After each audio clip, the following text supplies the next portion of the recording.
So I will be working on a course. It'll be mixture of architectural visualization, game development with Unreal Engine, SketchUp, and 3D modeling, some basic 3D modeling, as well as graphic design and vector art. Those things together are the tools and methods that I've used to be able to get to this real time ArcViz. I use Affinity Designer to take different vector drawings and bring those into SketchUp. I extrude those to make them 3D or to push them around a path to create like profiles for trim work and crown molding, for example, as well as for creating signage and 3D logos and other like custom assets. But I am working on putting together a course outline so that I can start creating videos. Once I finish this project or get this project to a place where I feel it's somewhat optimized in terms of draw calls and material organization inside of the project, I'll upload the SketchUp base file, which is kind of the structure, the walls, ceilings, doors, trim work, stairs, and then the Unreal Engine project. Both of those will be uploaded to my Patreon. And the Unreal Engine project will include all of these assets that I'm customizing and bringing into the scene. So today I'm just going to casually add some assets to stage the scene. Nothing really specific that I'm trying to present other than how I bring assets in, export them from Blender as an FBX. I bring them in and then I optimize them so that I'm reducing my draw calls as much as possible. Some assets will have like 10 or more pieces of geometry that are individual, that are kind of separated. I will use materials without doing any material or light baking, and I'll use some Unreal Engine materials to modify those assets to make them look a little bit photorealistic.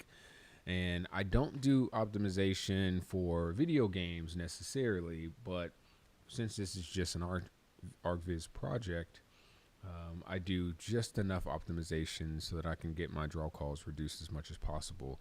Then I use material instances so that I'm using the same material across objects, and using the built-in UV editor to modify the UVs inside of Unreal Engine.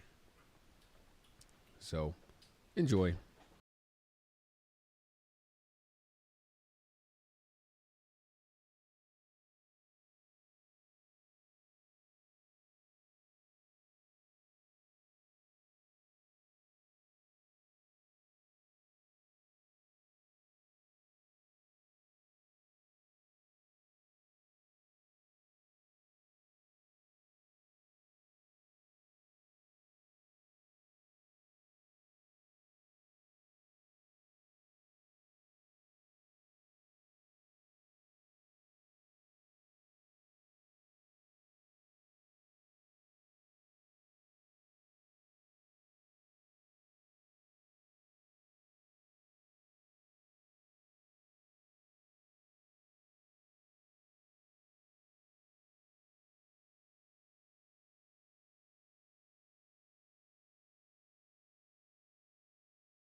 All right. So what I've just done here is I've brought in an asset over from Blender and I've optimized it. It was four parts: a handle, the base of the microwave, the front, and something else. I don't know what the other parts were. I'm busy. Hold on a second. And I brought the material came in with it. There were no material instances. It was just the material. But it had an emissive, a color or albedo, a normal, metallic, and a roughness. I created a instance of the master material and brought those textures into that instance.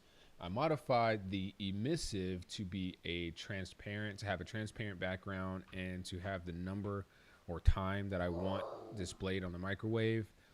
I downloaded a digital font, right, to get that digital clock feel off of myfonts.com or something. I modified the color. So let me go back to my main view.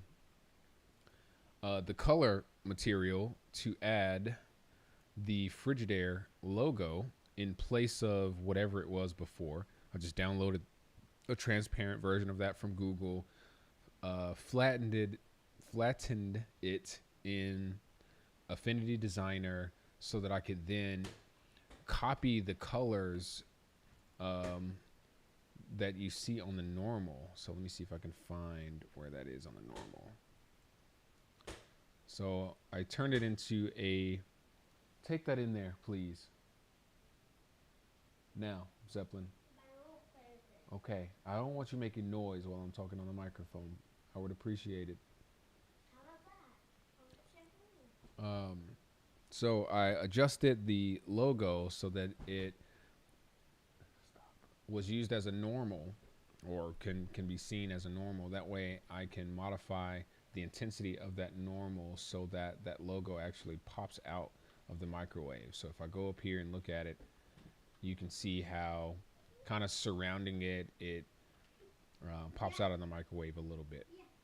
And I think that's a really nice touch. Even though nobody's ever really going to get this close enough to see this, those details matter to me.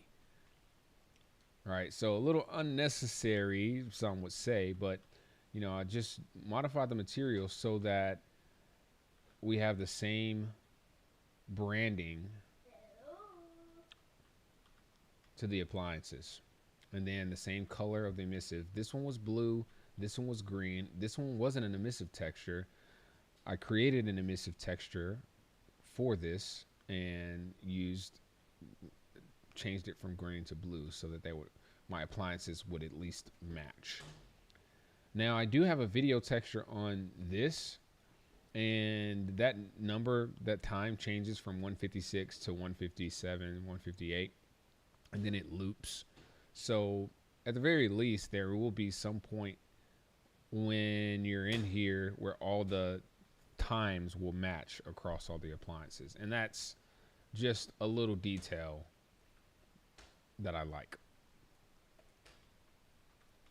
So, 10, 15 minutes to modify the materials of, this overhead range. And it took me a really long time to find one that actually had the fan and lights underneath it.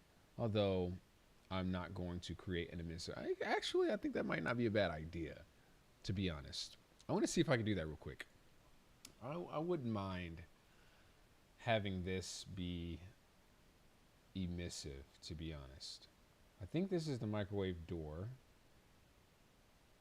If I could find where that is, I just might do it. So let's see what we can find. Take it in the other room.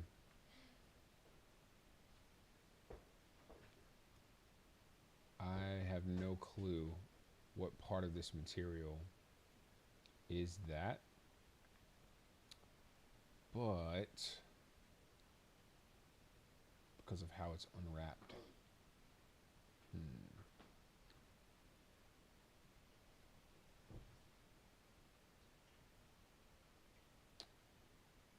It could be here.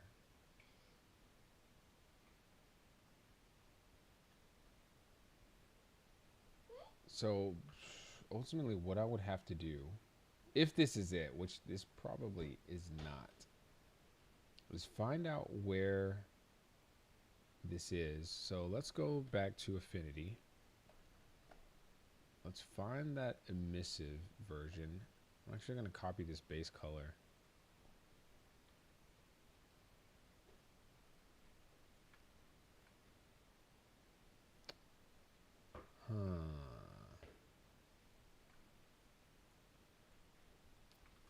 And that's the only downside to using pre-baked and unwrapped UV texture.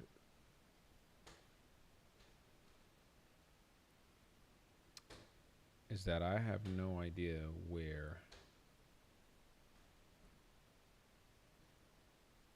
like, what some of these are. But let's wing it and let's see what we can find. And I'm going to assume that it's this part right here. So what I'll do real quick, let's see if my assumption is right, is I'm going to copy this.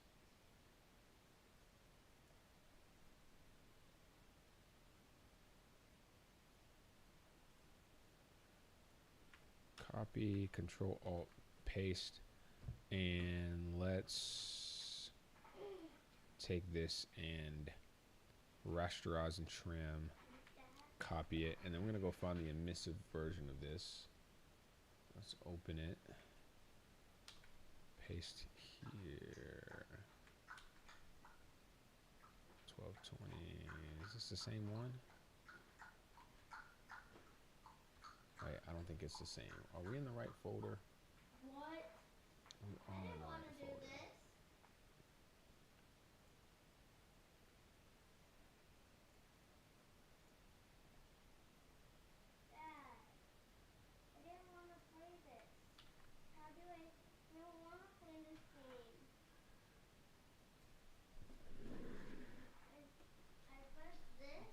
Push F4. F4? Up there. F4. At the top. Nope. To the left. Nope. That's the right. That's right. Yeah. Left, left, left, left. Nope. That's right. That's right. Go left, left, left. Right there. Yeah.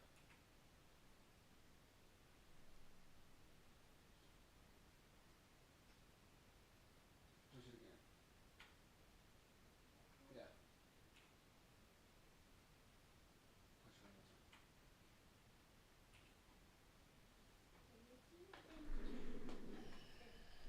You're welcome, buddy.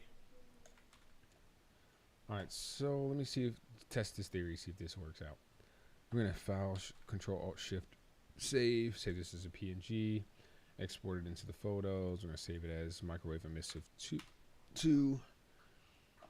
Okay, move that into my main folder. And then I will move it over into Unreal Engine. And it looks like it didn't come over. No, just wait, baby. There it is. And let's go and modify this material and see if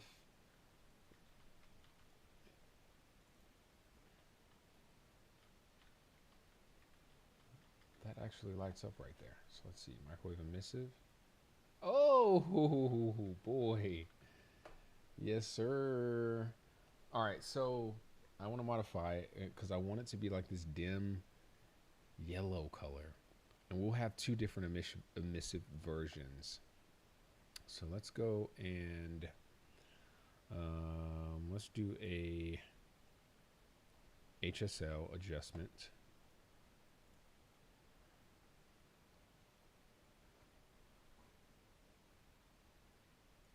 Wait, that's, what are we adjusting here?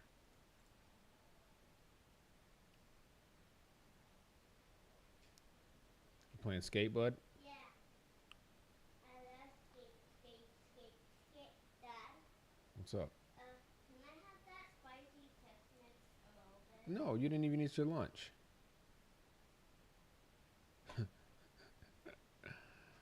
Kiddo. Don't really do that. That's rude. All right, let's do something that's like a little bit off-white. We don't need it to be too crazy. And apparently I'm recoloring the whole thing. I only want to recolor this. And let's just see what that looks like. Control-Alt-Shift-Save. Export. Microwave emissive 2. And then we will replace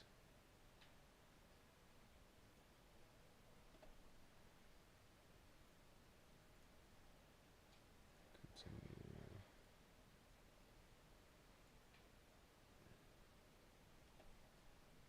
That's still a little bright. Super bright. I want to change the emissive value to 0.3.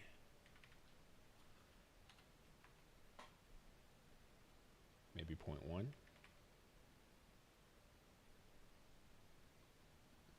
Not as yellow as I would like it to be, but we figured it out. That way, if I cut out all the lights,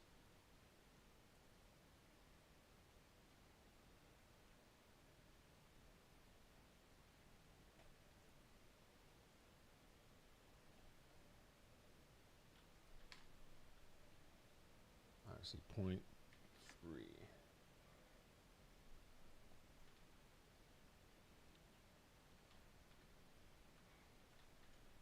Let's go close this.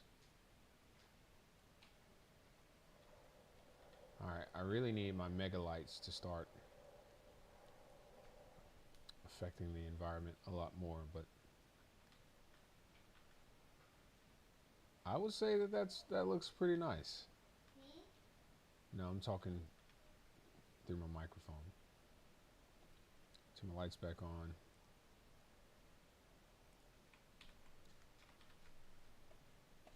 So this stuff isn't hard to figure out. It's actually kind of fun.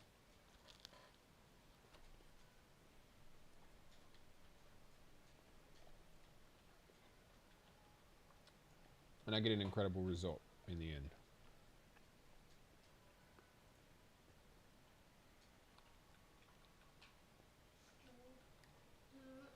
No.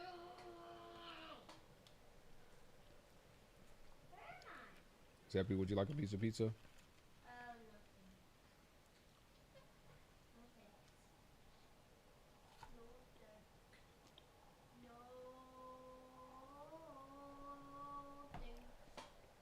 No thanks. No thanks. No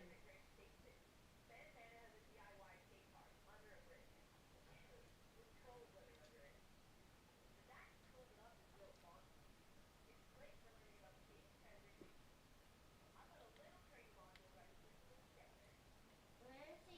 What's he talking about? I have no idea. She just likes to talk.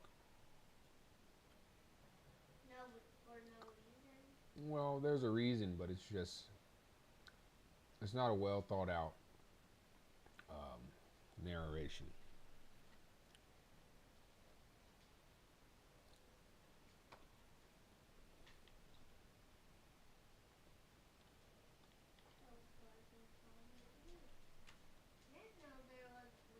Dunk. No, I can't dunk it. Still the wherewithal. Handoff. Morant finds to shoot. Wheels through the lane. Now spins back. Nope. To give the Grizzlies the lead. 127 to 125. Make it back to the Bain a week. steps back. Morant. Took us 6 weeks to get here.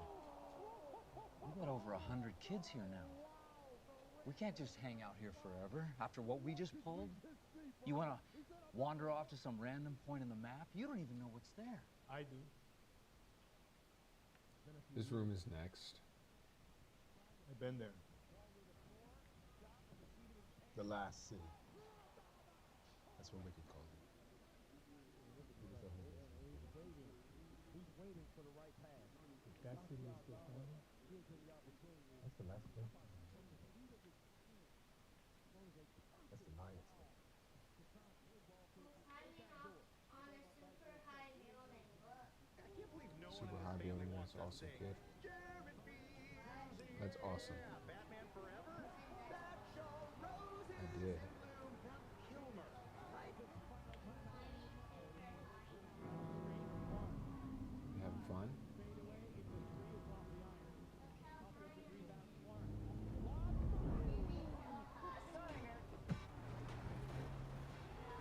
That's not the first time you've been that high, though, is it? I have been that. Exactly. And I've seen you go that high.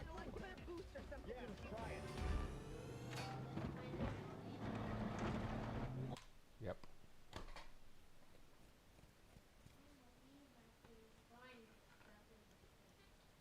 I can find these tiny buildings in real life. Hmm. But I'm a super smart kid. Right? Yep. I told you. You are super smart.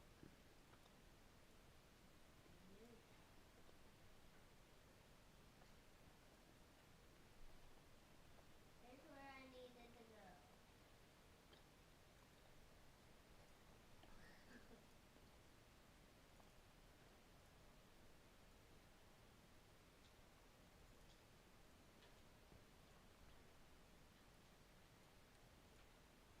No! Sis. No! What happened? This is a session marker. You didn't set a session marker? No. It's so frustrating. Mm-hmm. I know it is, isn't it? I don't like Some other kid is playing skate, and something about him. He loves skate because there's chaos, I think. Whereas Minecraft, he says you only get to, you can only build stuff, and he likes building stuff, but it's not as exciting.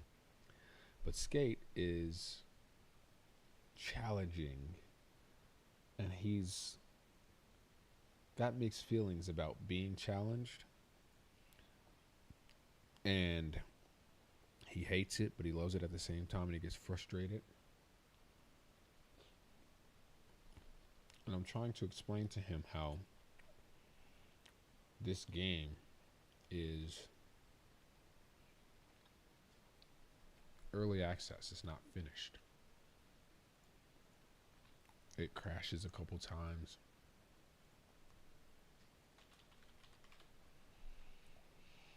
I believe I'm already up here. Some of the features randomly stop working. When you're in a party with someone, you can't see them for 30 minutes. Like their character is invisible.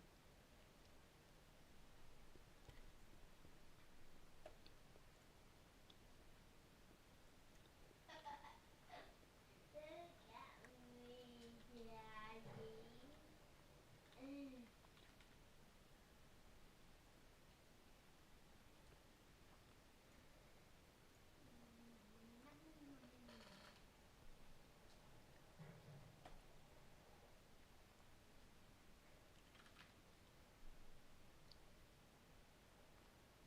Look.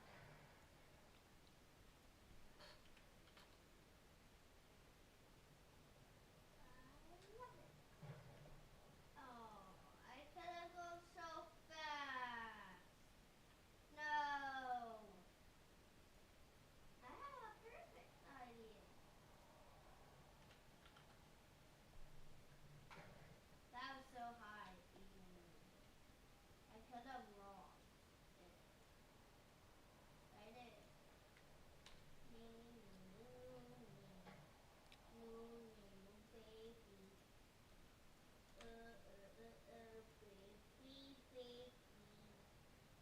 Baby. Baby gay. Baby, baby, baby, baby. Baby, baby, baby, baby, baby, baby, baby.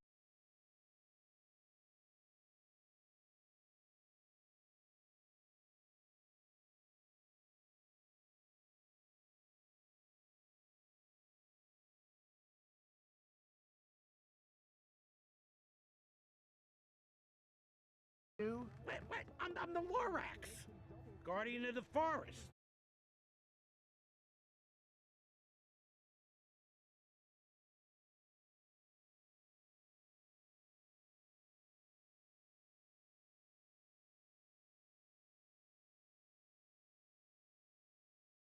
What? I'm the Lorax, guardian of the forest. I speak for the trees. So you're telling me you just didn't see me magically appear out of that stump with all the lightning and thunder and stuff? You didn't see any of that? No, but that sounds amazing. Can I see some of that? Yeah, I can show you. But that's not how it works.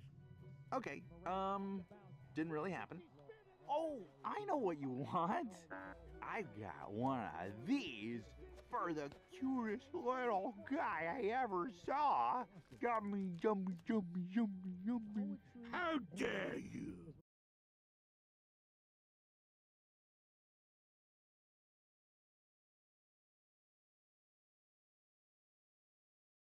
What? I'm the Lorax, guardian of the forest.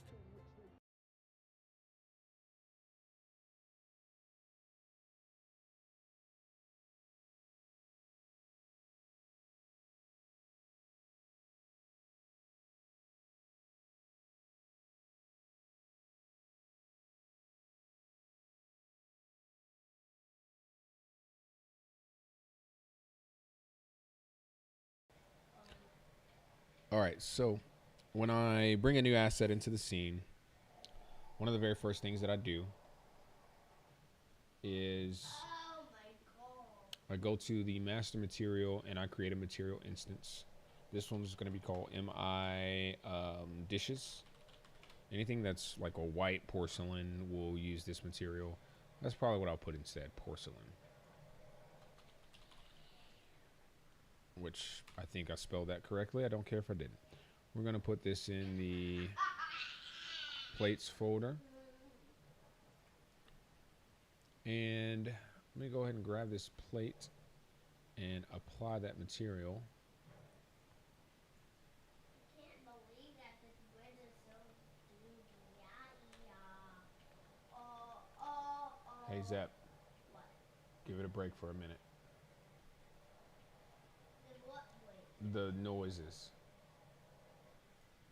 Okay, the first thing that I'll do I almost with did this material, this is a material instance, so I'll edit this and add a base color to be white, and then we'll add a base specular and a base roughness, and we'll adjust the specular and roughness so that this looks shiny.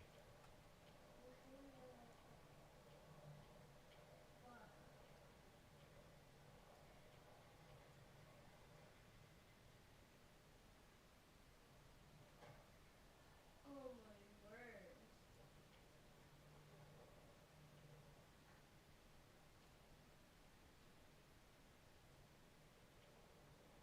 I like the screen even when I follow.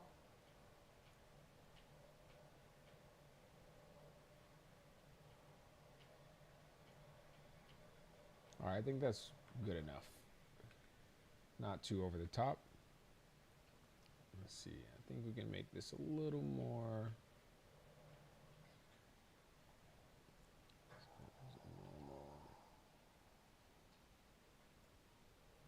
Actually, no normal. All right, so simple, just simple material. And then now every single object that I have in the scene that kind of has this, a similar material, I can use the same material instance. And then I can get rid of the plate material that came in when I import it. And this is what I do with every single model. So all of my objects in here have the same master material.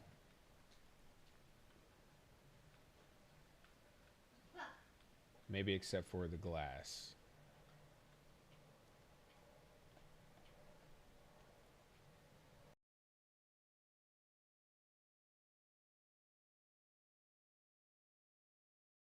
The other thing I had to do was create a box and give it a collision.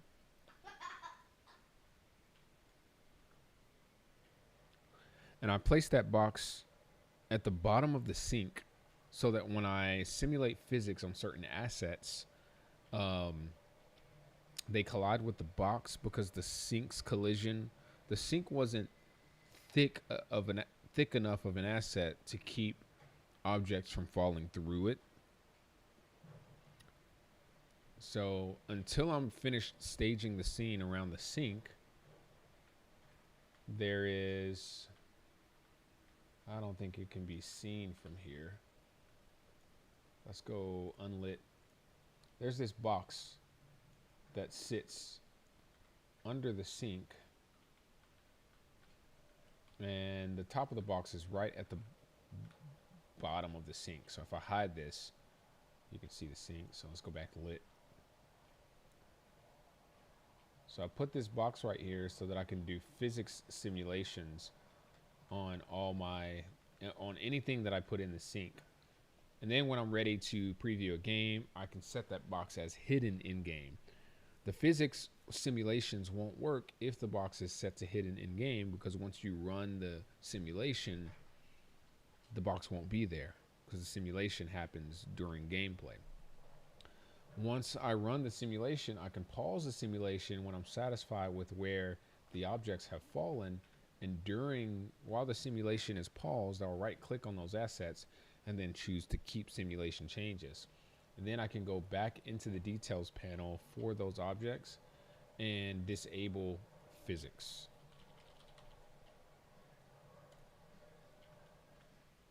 That way I'm not manually placing objects and wasting a whole bunch of time. So let's make sure physics is disabled on all of these.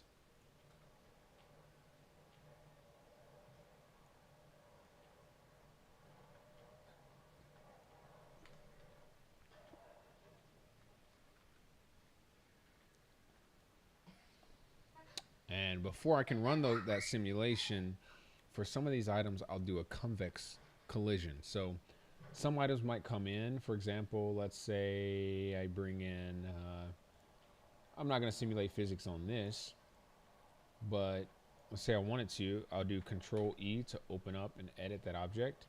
And then I'll go into the collision drop down and remove any collision that there is.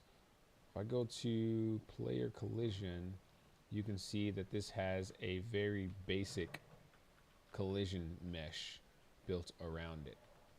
You can also create a box collision out of this. So let's go remove collision. Let's view lit. Let's do a box simplified collision.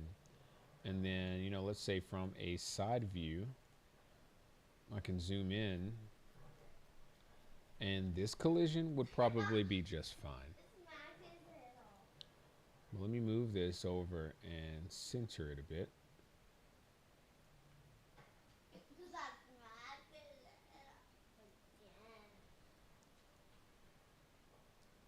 And I think this is probably good enough since the top needs to have its own collision. Alternatively, if I wanted this to be more complex, I would center the box collision on the mesh.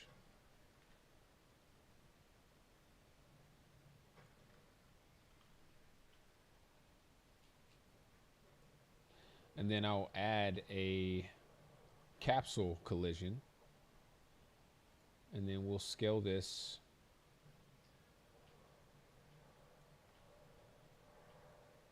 center it here.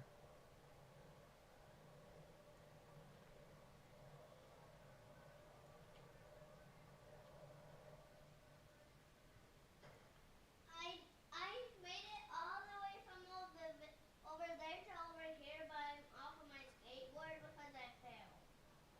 Dad. Okay. And then I'll simply copy this. Zeppelin, relax, please.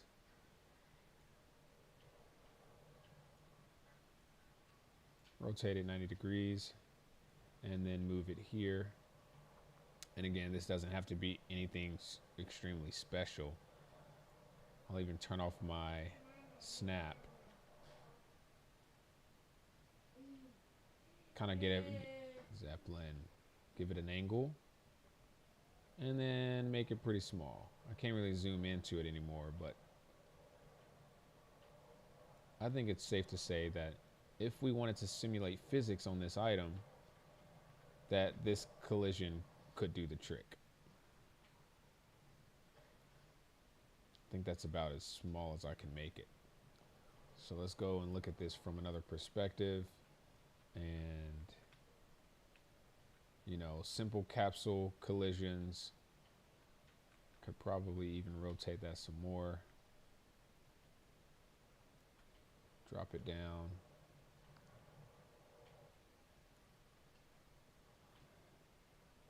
And then if I did want to simulate physics on this, it'll have a simple enough collision. The alternative would be to use the convex decomposition generator, and it'll generate a convex collision. The default settings are usually good enough for this to work. So let me go to single view so you can see where that is. Here it's showing up down at the bottom. So if I did a convex collision and I hit apply, you see that it will make a collision for me that pretty much captures the shape of the asset without me having to manually add those collision boxes. And I think that's good enough. And then I'll hit save. So any box collision that I created and capsule collision that I created are now gone and replaced with the convex collision, which uses whatever the default settings are here. I think 416 and 100,000 precision are probably default. Let me see, default 4, 16, 100, yeah. And that usually works good enough. Sometimes that's not good enough for me. I'll go in and manually modify my collisions for my assets. But since I have no plans to simulate physics on that, I don't go out of my way to modify those collisions. So one thing that you can always do is go to player collision, and this will give you an idea of what your player can collide with. Now, some things don't really need a collision. For example, those cabinet doors up there don't need a collision because the player is not going to be walking on top of the countertop. These letters don't really need a collision, but I gave them collision because I tried to simulate physics. And for some reason, the simulation or me dropping those assets on the ground using Dash plugin didn't quite work out.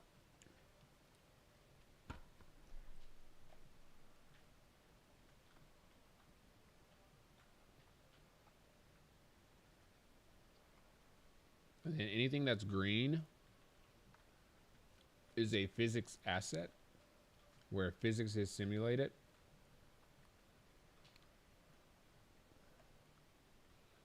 So I can move those items.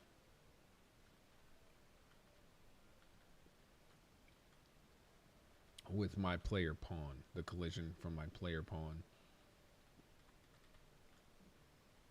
I'm going to go ahead and actually disable collision for these. Disable physics, I mean. Because now that we've got those placed where we want them, it's not necessary for me to, I simulated physics so that they would drop onto the counter.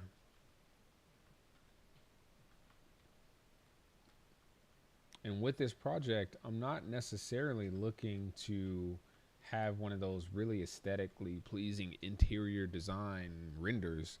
I'm looking more for actual realism. And I want this project to be like a realistic interior environment.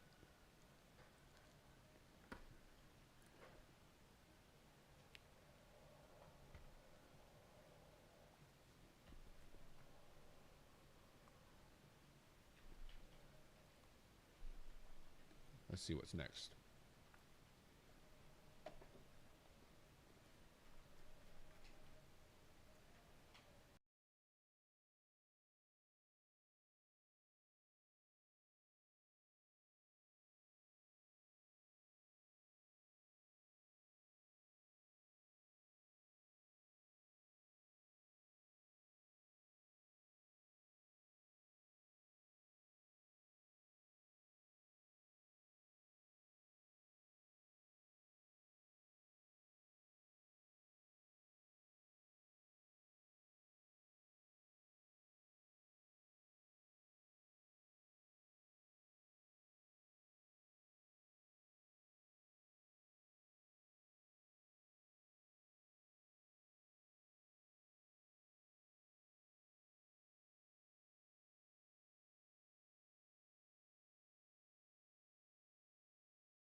I'm going to search through for some assets. If you have any questions while I'm searching, feel free, and I'll check out the chat. But if you see me kind of not doing anything, it's because I'm looking for something on a different screen.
Okay.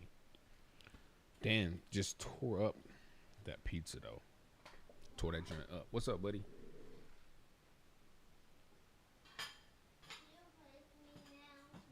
Dan's working on this project. You are gonna play with you.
Just got a question from YouTube.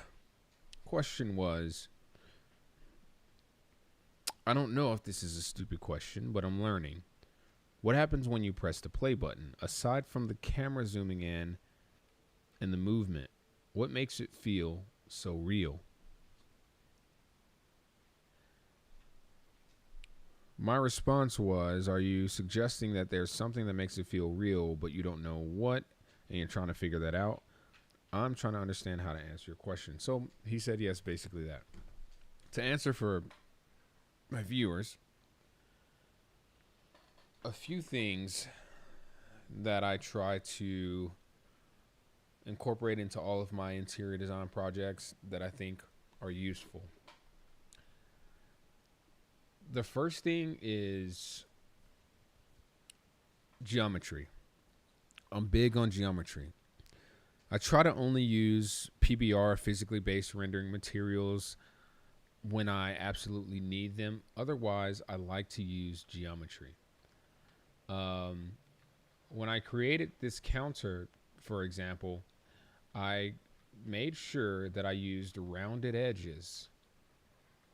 And if you look at pretty much any corner in real life and you take a picture of like the corner of trim work or, you know, a sharp edge, and you take a high quality enough picture that you can zoom into that sharp edge, like a MacBook or a phone, an iPhone, you'll realize that the edge actually isn't sharp. There is curvature, like a roundness to it, a bevel, even if it's insanely small. So the one thing that I do with all of my assets in the geometry is I make sure that as many of my edges are rounded as possible.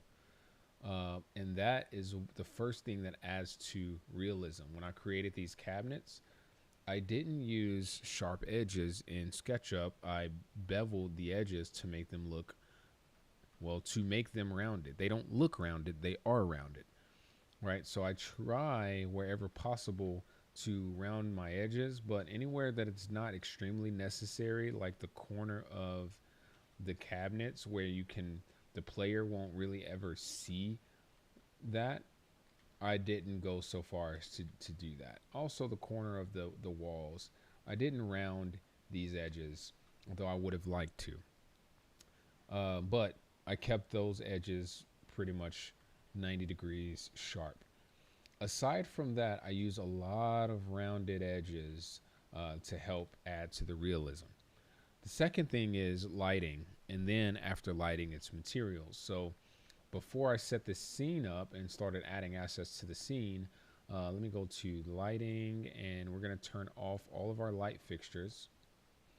And I will hide the bedroom assets, maybe the front room assets, and I'll even hide the kitchen.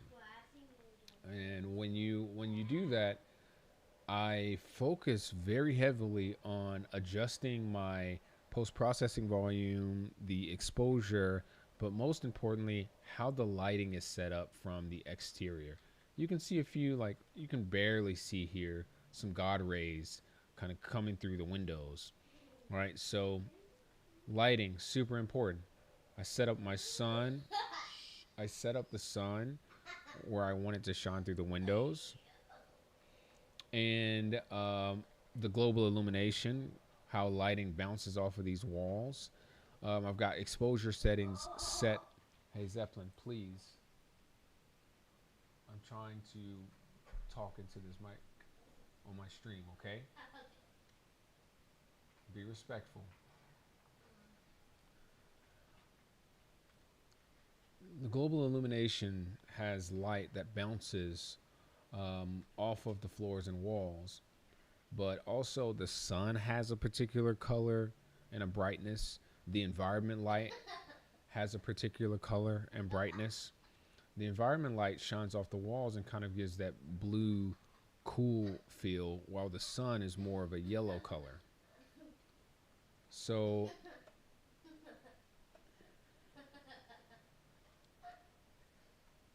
if you look through the rooms, you can see how without any light fixtures, we have a pretty good light setup. to where you can still see everything. And this is what it would normally look like if you were to walk in this room for real. This room that's on the screen right now is a room that Zeppelin and I are in currently. This is the exact design and layout of this room.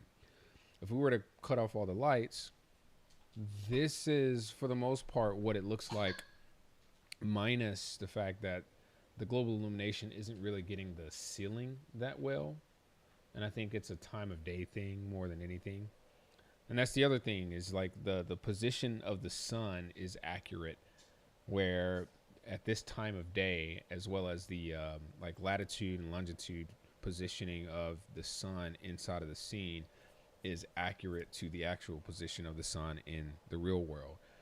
So I factor all of those into account before I even start working on light fixtures and like really staging the scene.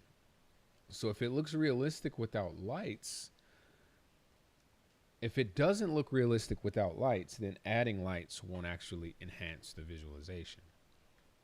So I can go into lighting only, and this gives me a pretty clear example of like how well my light is set up, just the environment. Right? So if you were to go into a house with no power and walk through the space, think about what that would look like if certain doors were closed and if the sun was shining through the window. As you can see, the sunlight kind of has this yellow hue bouncing off of these walls, and then the environment light is more of a bluish, has more of a bluish tint, where the light is bouncing through the environment, because you got to factor in the sky and the clouds, right? And the next thing is you focus on materials. Before you start adding actual assets and lights, you focus on materials. The wall paint isn't white. It's like an off-white, kind of like a beigey yellowish tint to it, but it's not solid white.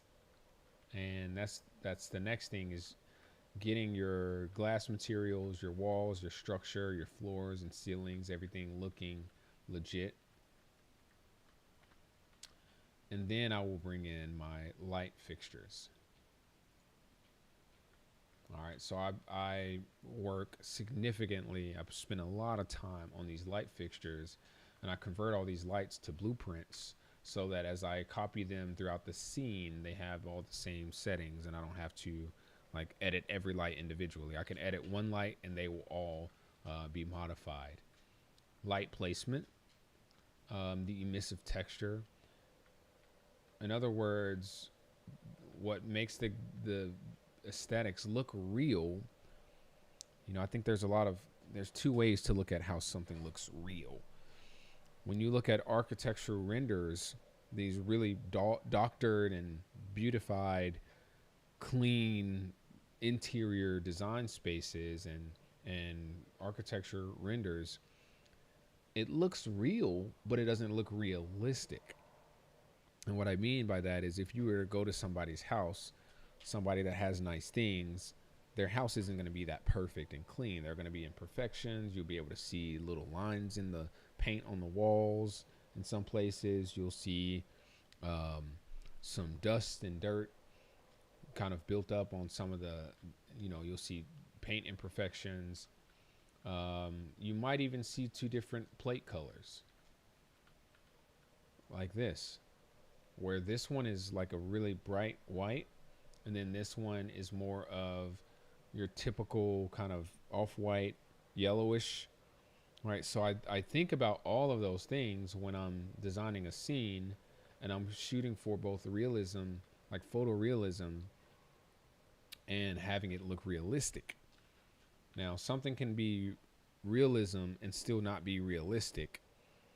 Like Call of Duty it's realism and simulation, but it doesn't look realistic.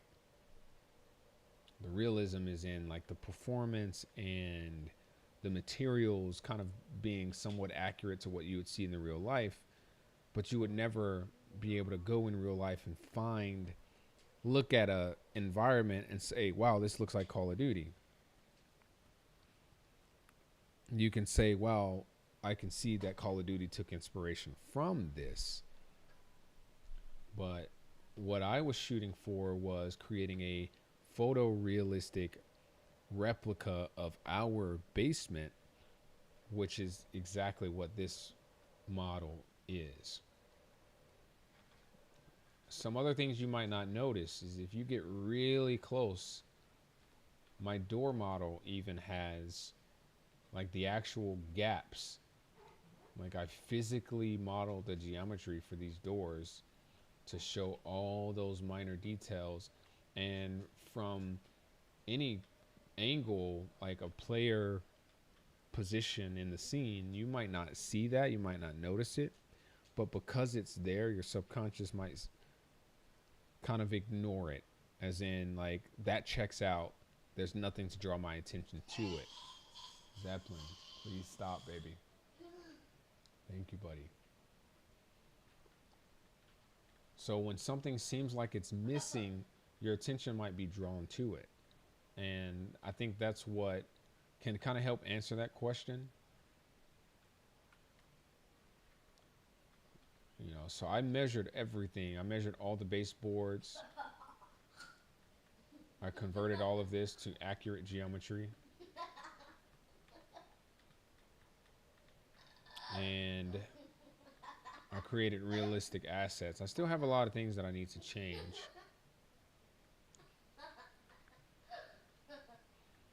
And then lastly, the way the materials are set up. I still got a lot of work to do with the floor, but other assets, I spend a lot of time making sure that how these things look in real life are, no pun intended, reflected in how I set these assets up. So again, like I spent 10 minutes, if not more, trying to get this table to look like our actual table that's in there, to where the light just kind of spreads across and reflects off the material like this. Did the same thing here.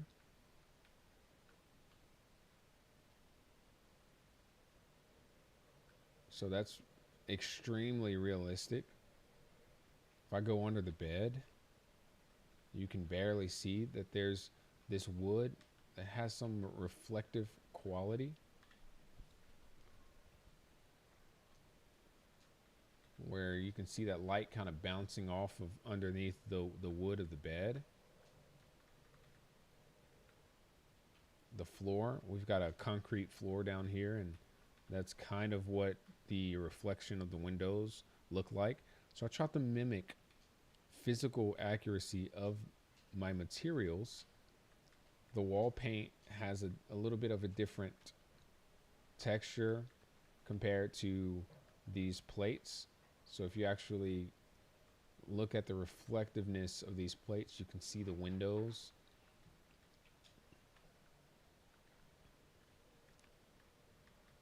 And then, you know, also with the doorknobs.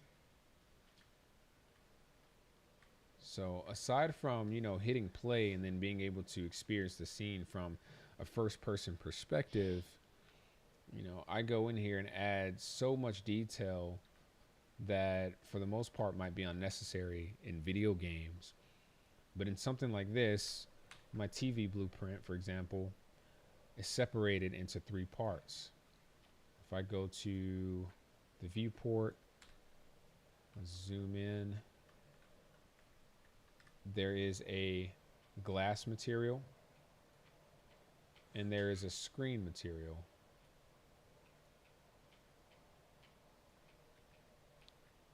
And if you see how my TV is set up, this glass has actual thickness, even though that might not be, well, I mean, everything has actual thickness in real life, but it might not be accurate to the scale of the glass that's on my actual TV. This is the exact same TV that's in my room. Bless you, buddy. Bless you. It's a 55-inch Samsung, right? So geometry is there, and then the materials are set up in a way that mimics real life. There's glass in front of the screen, so when the TV is off, you see this reflectiveness, which is what's called the black mirror, and you can basically see your entire room through that. The very last thing that I consider is when I set up my lights, I do set up an emissive material on the light itself, but in that blueprint I drop down just barely an emissive source. So this is a point light, and for every single light in the scene, whether it's a point light, a rectangle light, a spotlight, typically I'll set the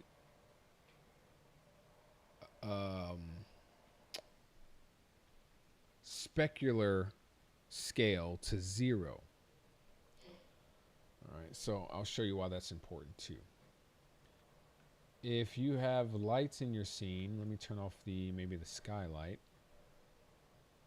Excuse me.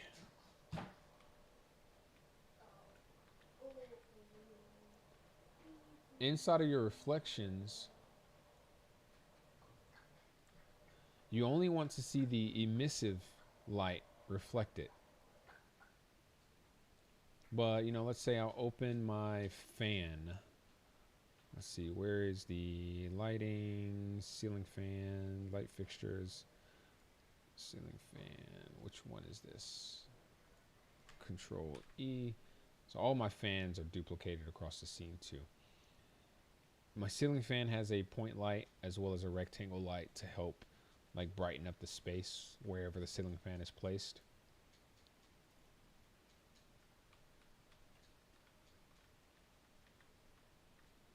And the point light is right underneath the actual light. It's about the same size as the light itself, but the specular scale is set to 0, which normally is 1.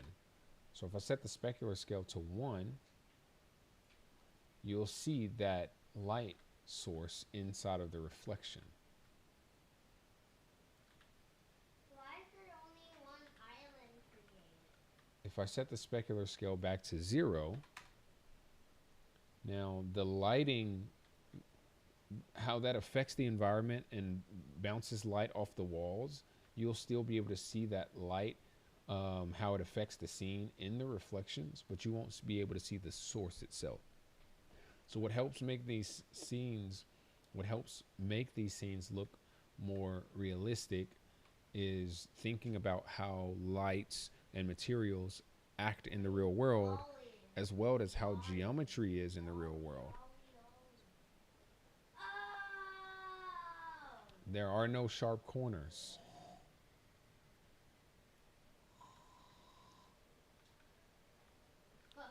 And different materials have a different reflective quality. This is a,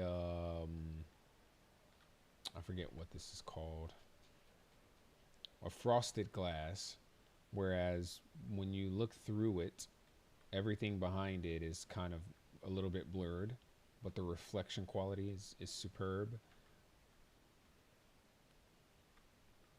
All right, so that's the last thing, is like, what are the attributes of all of your materials, and do they respond in the same way that they would in real life?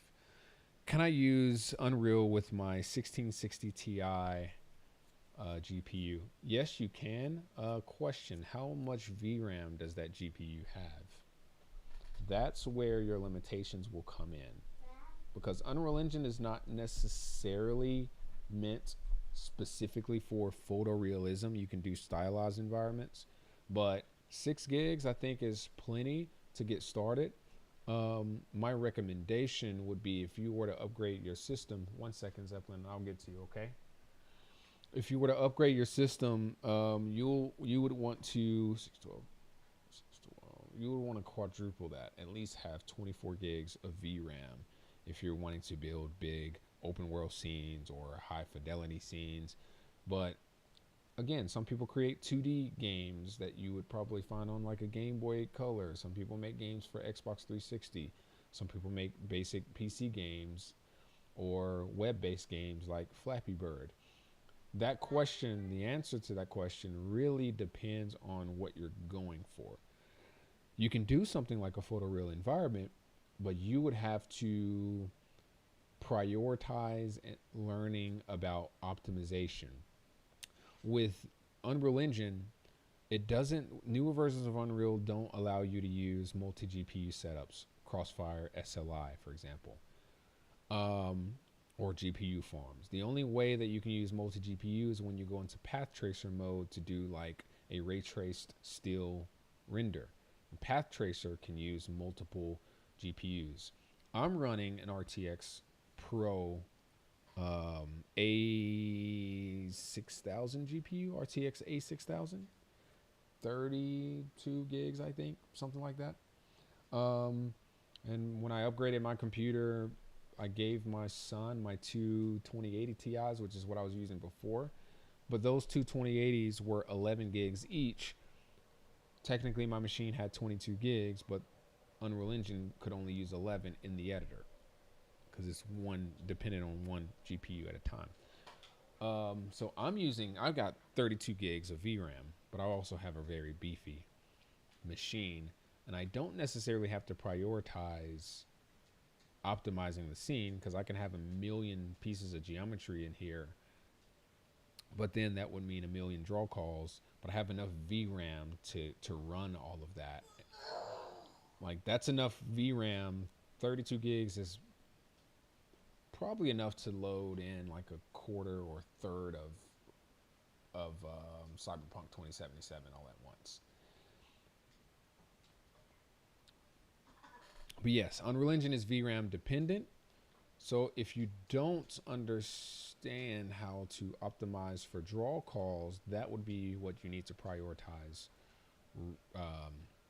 learning about. So let's talk about draw calls real quick. Before I do, I'm going to let my son ask me some questions really quick.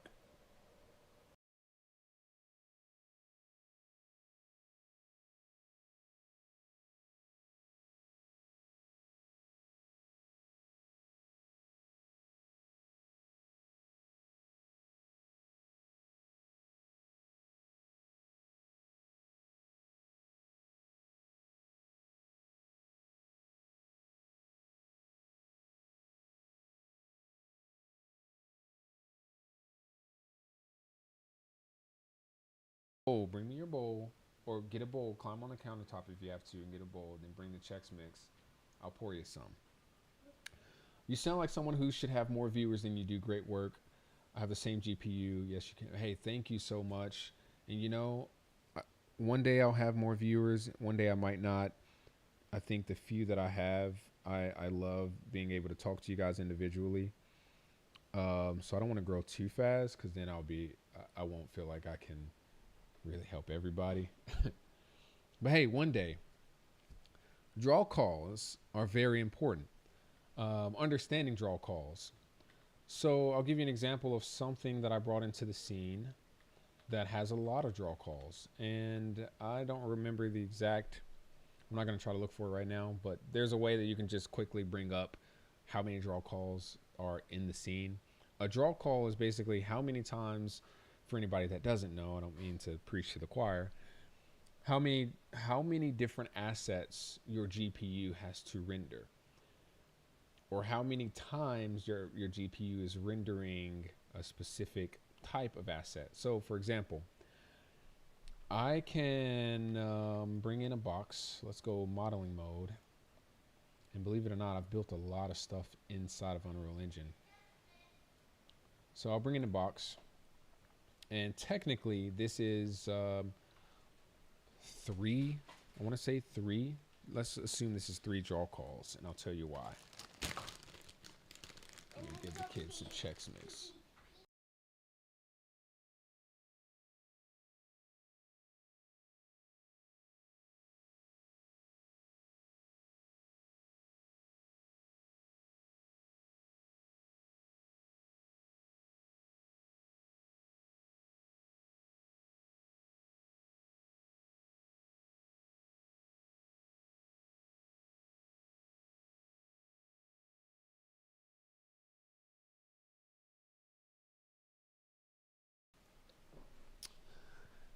This box is one piece of geometry, but it has a world grid material, which I can't edit, or I shouldn't edit. And the world grid material does not have a material instance, but I believe somewhere in here it does have a one or two different textures. I don't know.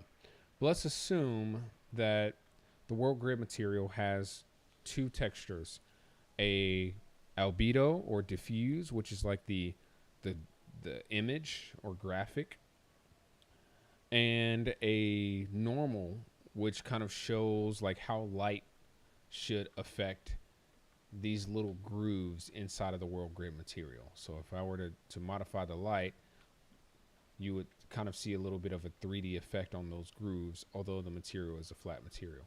So you have two textures running through one material on one asset. We can assume that that's 4 draw calls. If I were to go to grab a master material, and I'm just going to go over here and create one, or create an instance of one. The master material, you should never apply a master material to an object. You should always use a material instance. So we're going to create a material instance. We're going to call this mi_box. And by default, the instance takes on the properties of the master material, which the master material has an albedo, which is this texture. Okay, so this is a draw call. It has a, let's see, anything else?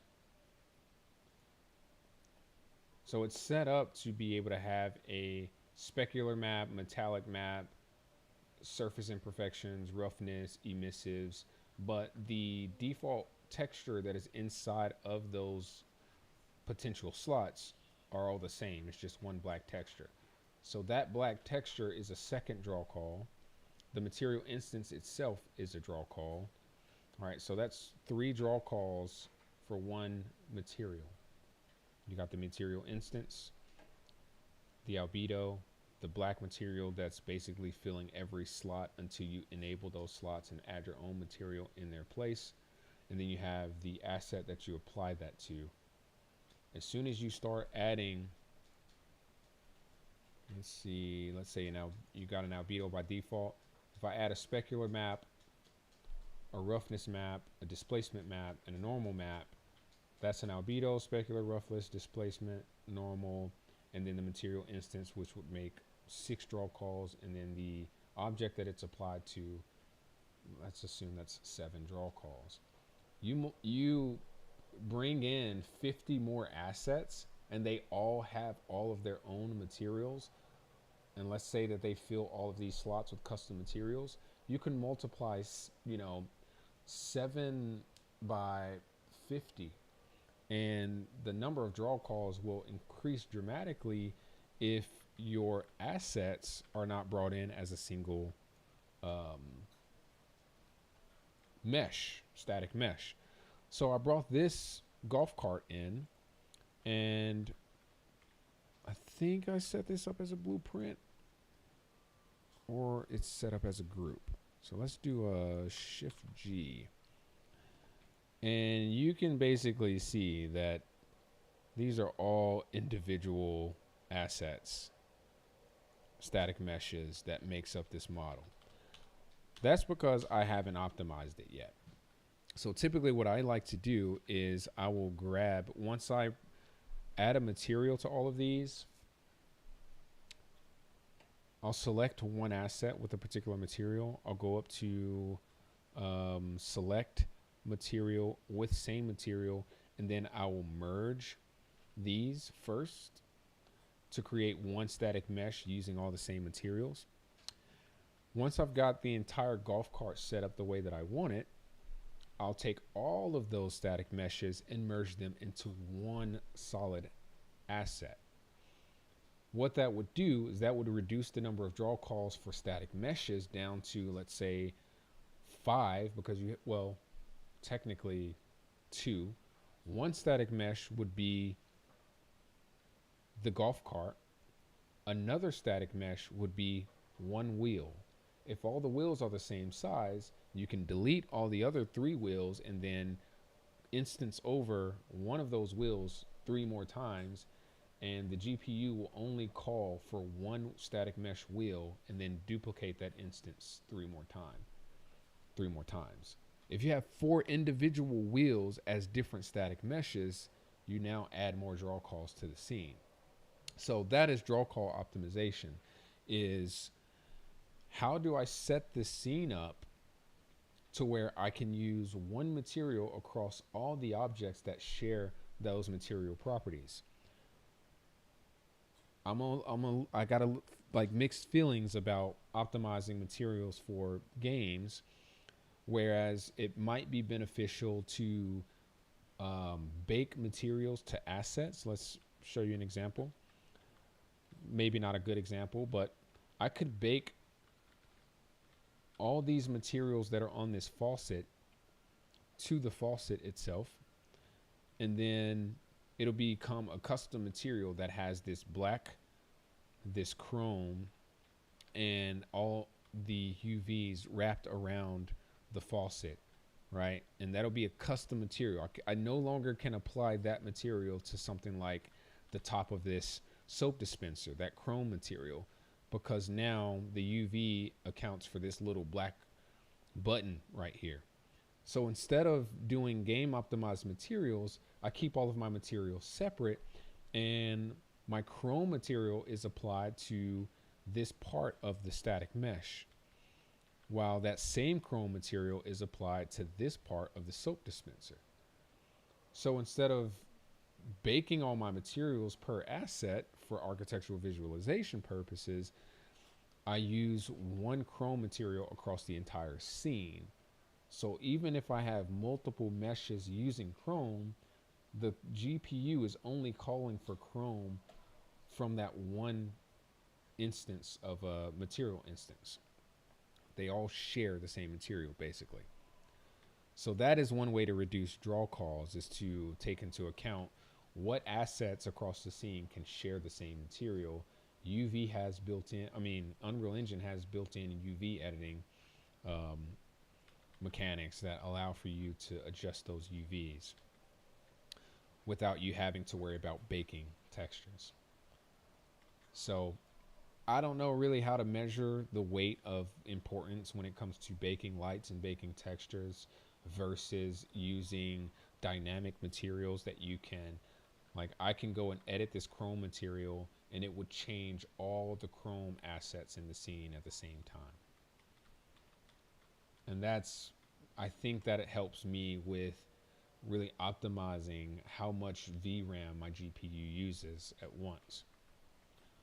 When I'm building assets in SketchUp or Unreal Engine, directly on Unreal Engine, I like to build them to where everything's separate, and then I'll go in and join them. So these chairs, for example, I'll actually show you. I'll do a quick recap of how I set the chairs up. So in my content browser, I like to stay really organized. I have an imported assets folder. I'll create a new folder under, let's say, kitchen, and we'll call this barstool test _test. I'll go into my Sketchfab folder where I downloaded a bar stool, and we're going to find that bar stool and drag the FBX into that folder. It's going to ask if I want to bring in textures and materials. I'm going to go ahead and say yes to everything. And as you can see, if I filter this to only show static meshes, there are I wonder if it pulled this in twice. Did it pull it in twice? Feels like it did, but maybe it didn't. There are 23 static meshes. So that's 23 draw calls. Let's drag that into my scene.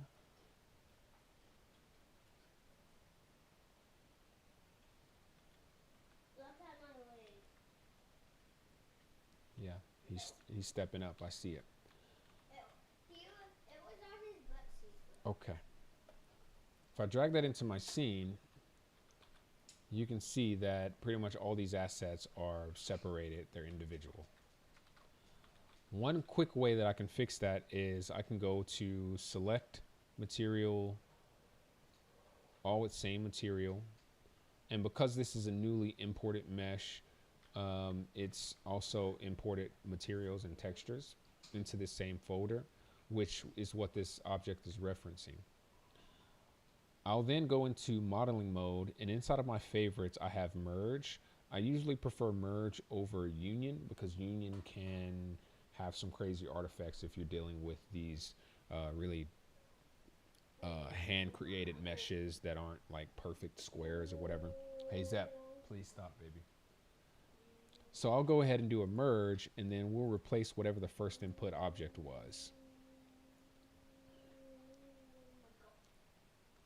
I'll do the same thing with this metal part. We'll select that, select with same material, and I actually want this one. Seppi, please stop, baby. I want this little piece of geometry to have a different material, so I won't include that, but I will include this little white one. And before I finish that, I've noticed that we have a flipped normal, so I'm going to deselect that. I'll go ahead and merge these other pieces of geometry. We're going to go and click on this inverted normal face. We'll go to polygroup edit. I'm going to change my selection filter to be only faces, and then select all. We'll hit flip and then recalculate normals, apply, and now I can select the body of this chair and the foot, and then we'll merge that and replace the first input object, accept. And then there's got to be one more thing in here that has a different material, which I think is this little guy. So let's select material with same material. It's only one object, and I'm actually going to figure out what this material is.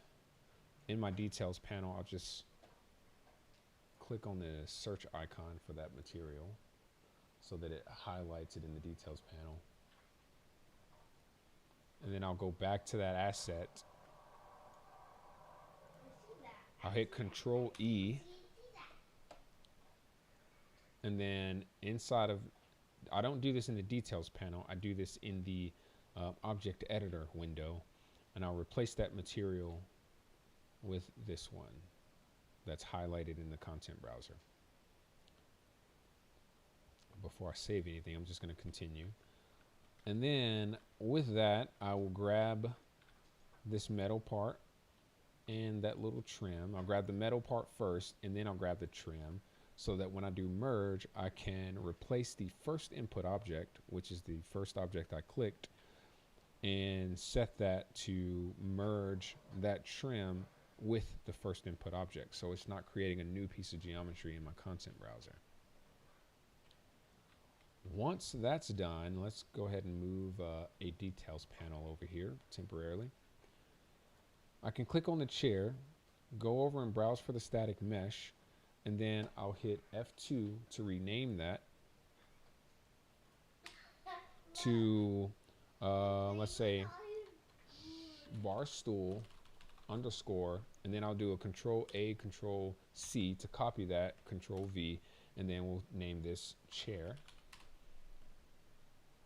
We'll go back and grab the frame. Let's just call it a frame. Browse for that in the content browser. Same thing. F2, paste, frame. And then there's got to be one more thing. We'll call this one hardware. So Control E, or actually no, I'll browse for that in the content browser. And we'll just call that paste hardware. And let's see if there's anything else. We got, so if you look into the details panel, you can see the name of the static mesh is now Barstool Chair, Barstool Frame, and Barstool Hardware.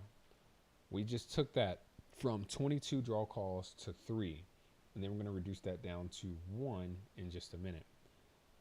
The reason that I renamed those assets inside the content browser is now I can go to the content browser, filter in this folder all of my static meshes, and then Barstool Chair, Barstool Frame, Barstool Hardware will all be right next to each other, which will allow me to then grab the other static meshes that I no longer need and delete them from the project.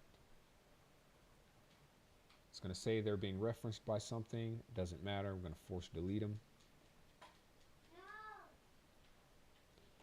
And now we have 3 instead of 22 different meshes. We'll reduce that further once we start modifying the material. So deselect the static mesh filter, which you can find by clicking this little honeycomb looking, well, I don't know what to call that, kind of triangulated hamburger icon drop down. And you can add different filters to be able to hide and show different types of assets in your content browser. I did not mean to do that. So let's blueprint static mesh, custom filters. I don't know what I just clicked. Interchange blueprint pipe. So I think this is some blueprint related stuff. Oh well. All right, so now with this, when you bring in an asset like an FBX file, it'll bring in materials. These aren't material instances, these are just materials. What I'll do is I'll go to my master material, and let's say I already created one, but I'll create an instance of the master material. We'll call this mi_barstool_, and then I'll do a Control A, copy, paste, and then we'll say chair. We'll move this over to our Barstool folder, and then right click, duplicate, paste, and frame, and then we'll duplicate it again, paste, and hardware. All right, so these are 3 instances of the same material. And I technically probably don't need to use any textures for the frame and the hardware, depending on how close the camera or player will get to that object. But now I have these material instances. The only material that I want to mimic is the chair, the surface of the chair. So I'll double click that, and then I'll double click my copied or my created material instance. We'll go to the material for the chair, find the diffuse, and then we'll search for that in the content browser by clicking the search icon. And then inside of my custom material, I'll go down to albedo, and then we'll just apply that material. One thing I noticed is that the normal map didn't come over, so I'll go into my folder and I'll find the normal map for this item. Let's see, Barstool.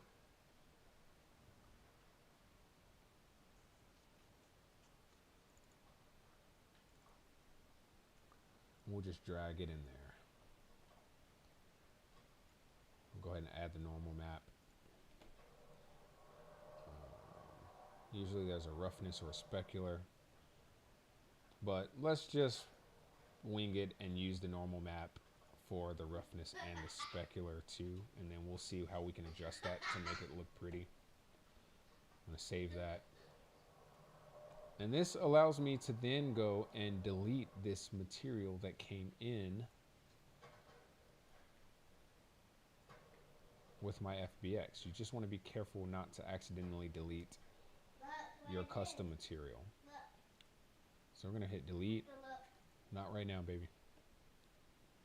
And I'm going to delete this PVC. Force delete. Which means that my static meshes now have defaulted to the world grid material. But I can click all three of those, right click and hit edit. Let's hit F in the viewport to zoom in. So I just kind of right click and drag to activate the viewport, then I hit F to get close to it. Now I can take my custom bar stool material and apply it to the chair. It'll have artifacts maybe inside of the viewport, but not in, or inside of the viewport of the editor for that material, but not necessarily in the viewport for the object inside of your world. But if there are artifacts, it's probably likely due to the fallback of the nanite mesh. So you can disable nanite. But I don't have that issue. With that saved, I can go back to Barstool Frame, and we're going to take Barstool Frame's material. I'm going to apply that to both slots. And since there are two slots, I'll go back to my main view. We'll go into, we'll click on that frame. I'll click on Edit Materials. Hey, Zeppelin, relax. And there are two materials here, but we only want to use the first one, which is 0. So what I'll do is I'll select all and then assign active material, which is defaulted to 0. Apply or accept. I'm going to edit materials again. Click on the drop down of the second material and delete it. And then hit accept again. And that makes it fall back to only have one material.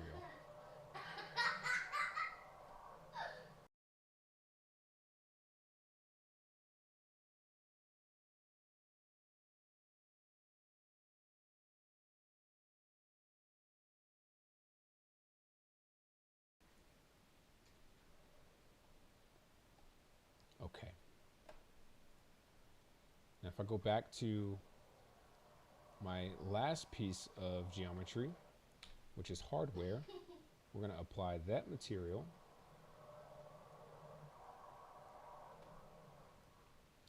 Save it. Now that all these three custom materials are applied, I'll go back into my viewport.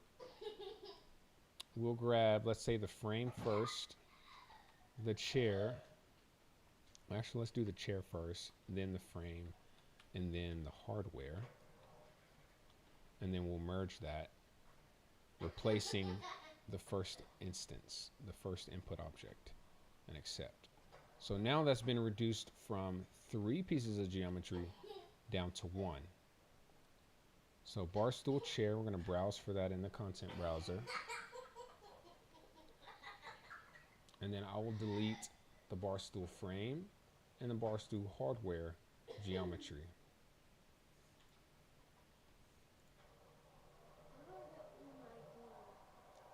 So now we have 2 textures, 3 material instances, and then 1 piece of geometry. Where before I had about 5 materials, no instances, maybe it was 6, the 2 textures, and then about 20 something pieces of geometry. Now it's very easy for me to go in here. Well, really I can just, let's close Barstool chair and let's open all of my 3 materials. And then we'll go back over to my main window. So seems like a lot of work, but I'm over here battling the kid. Like he's fighting for my attention in the most negative ways possible. But I'm glad he's having fun. So now I can modify my 3 materials. We got Barstool frame. We're going to just enable base color instead of using an albedo texture. I'm going to set the base color to something really close to black. We'll enable base specular and also base roughness.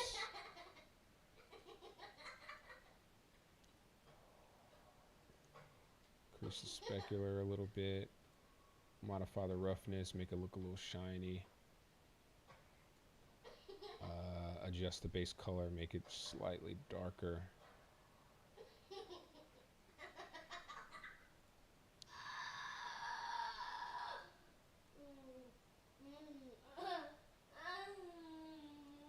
And we'll get that light looking somewhat realistic, like it's not a harsh reflection. Turn that specular down a little bit.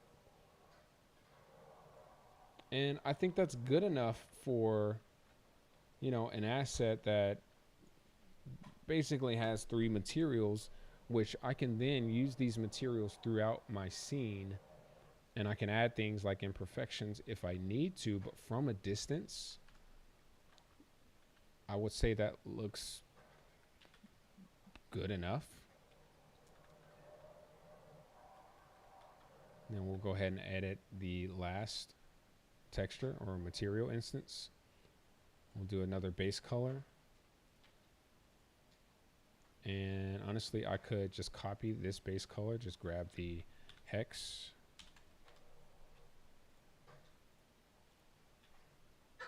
Or I should be able to shift right click on the base color and then go here and shift left click and it'll paste it in there.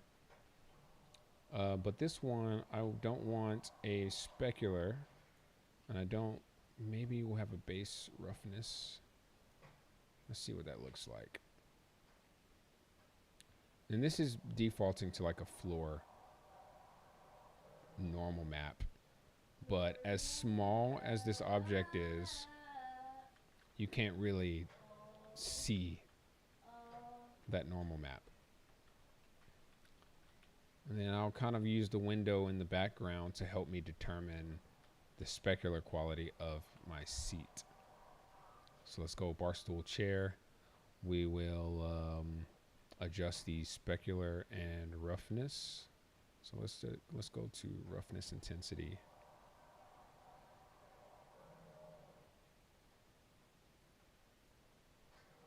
Something like that might be okay. Normal intensity.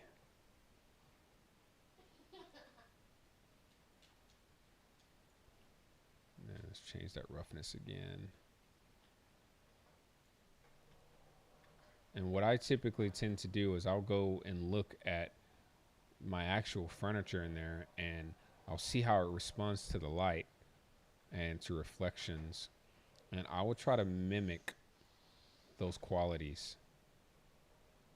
And that's the importance of having a master material. All the parameters for these materials are going to be the same throughout the entire, not the parameters, but the types of adjustments I can do to all my materials are going to be the same since they're sharing one master material.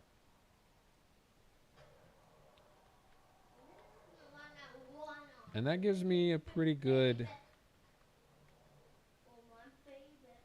look and feel.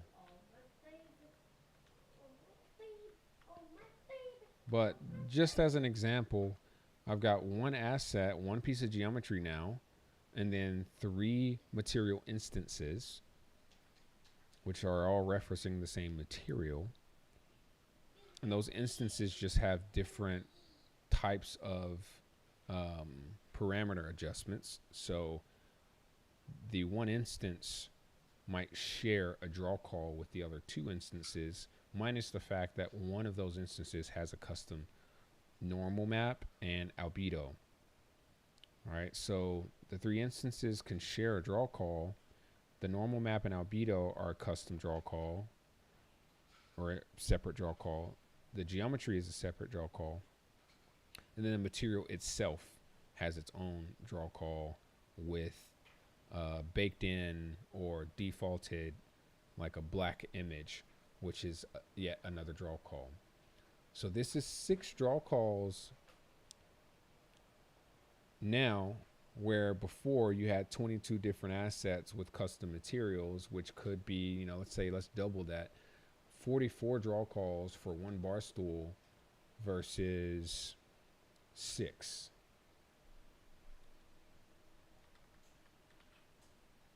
And then I would save that. So if I were to reference this piece of this geometry in the content browser, you can see now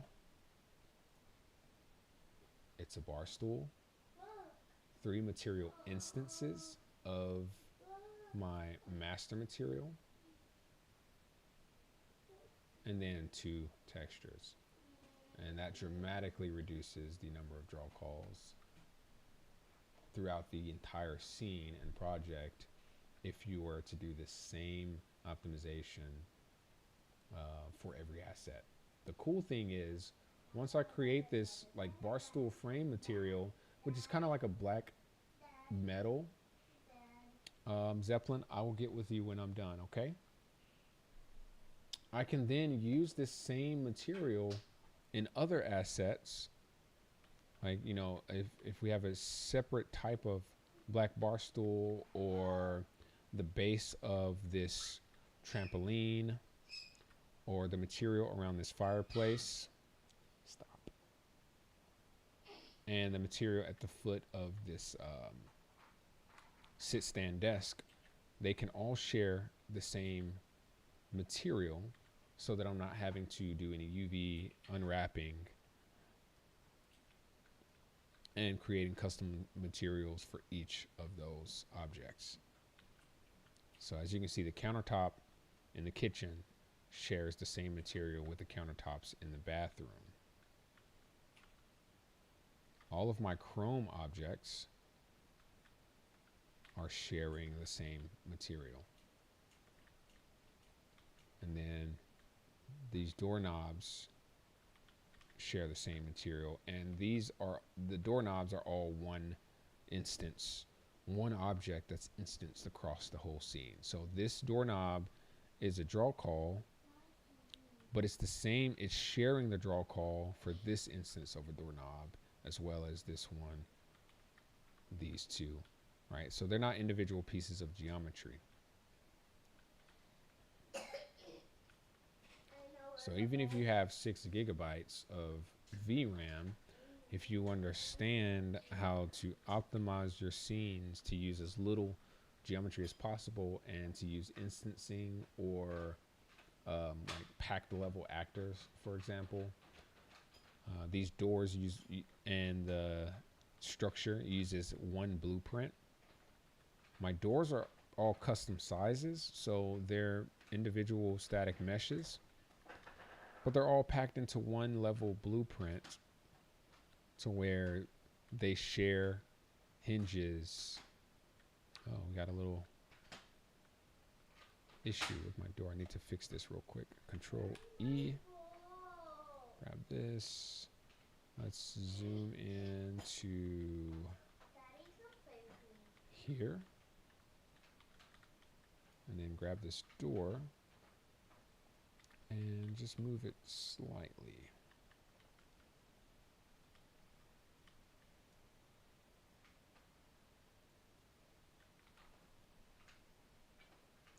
I don't know if it's going to actually show us that it's updated from here.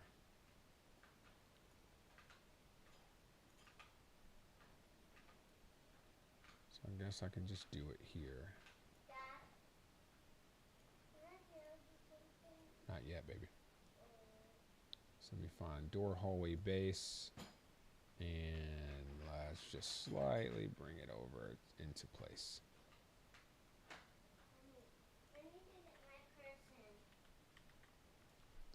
So all the hinges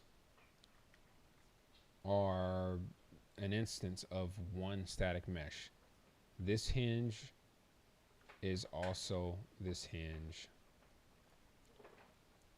And that one static mesh is instanced across the entire scene. Like I don't have 300 different hinge meshes. Same thing is true for, I don't know, look in your toys, Zep. My light switches, all the screws, receptacles, outlets. This is the same mesh as this. And there's only one mesh, but it's instanced across the scene. So it's not, if there are 50 light switches in a room, and those 50 light switches share the same 2 pieces of geometry, then it's only 3 draw calls for the 2 pieces of geometry in the first instance that every other duplicate mesh is referencing. So I hope that kind of clears the air and provides a level of understanding of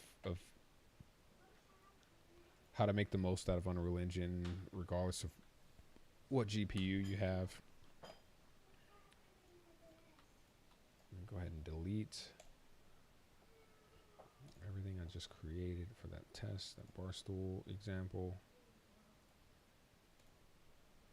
And then organization is key.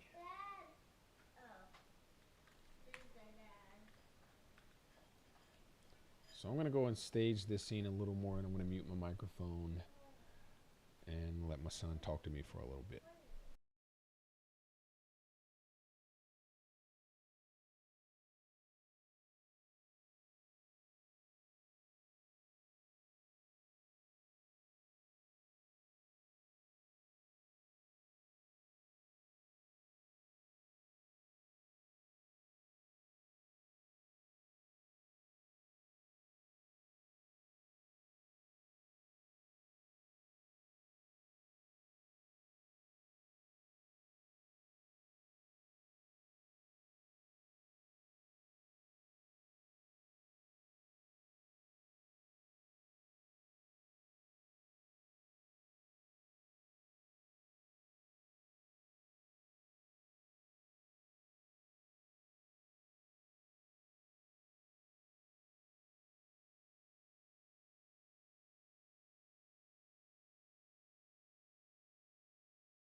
I like to do geometry optimizations directly in Unreal Engine.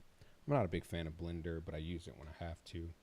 When I bring an object from Blender to Unreal, I don't really care about the origin, the UVs, the materials so much, because I can modify and optimize those directly in the engine.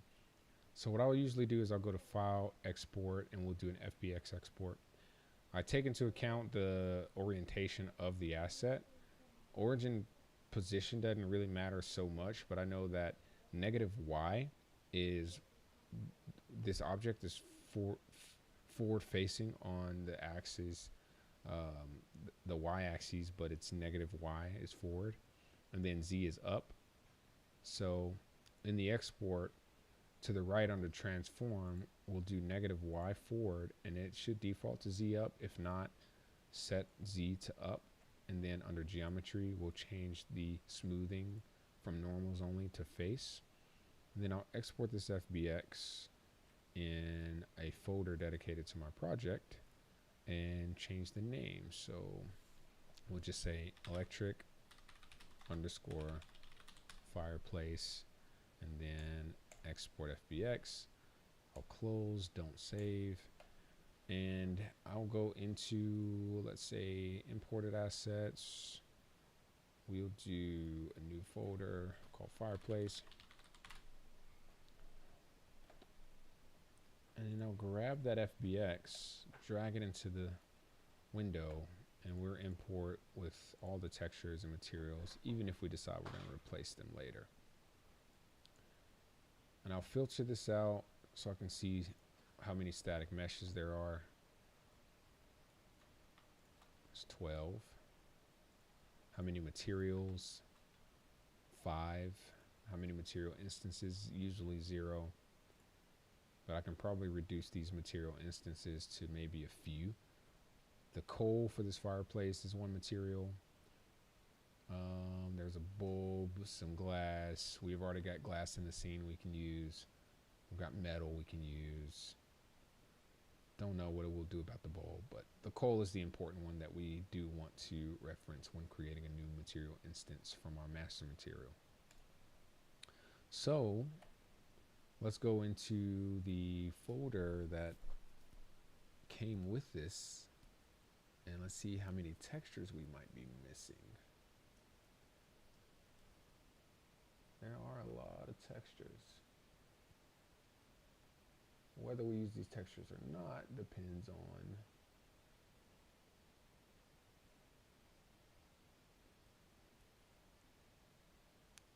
the properties of these assets. So let's see. Let's filter for static mesh. Grab all these meshes, and then I'll drag those into the scene.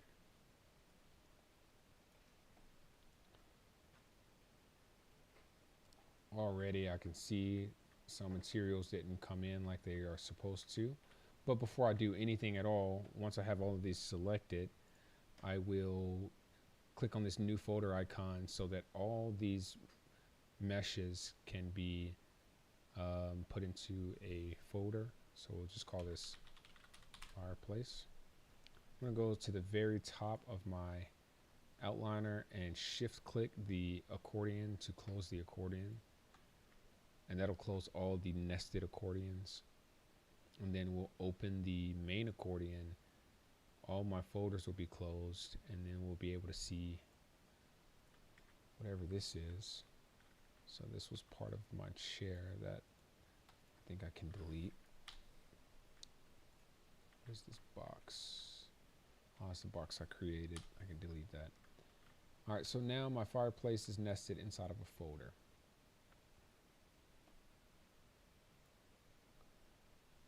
First, I'll just grab this glass material, and we'll see what that looks like when I apply it to this. So Control E, and we'll just set that up like that and save it. And then we can change that glass material later.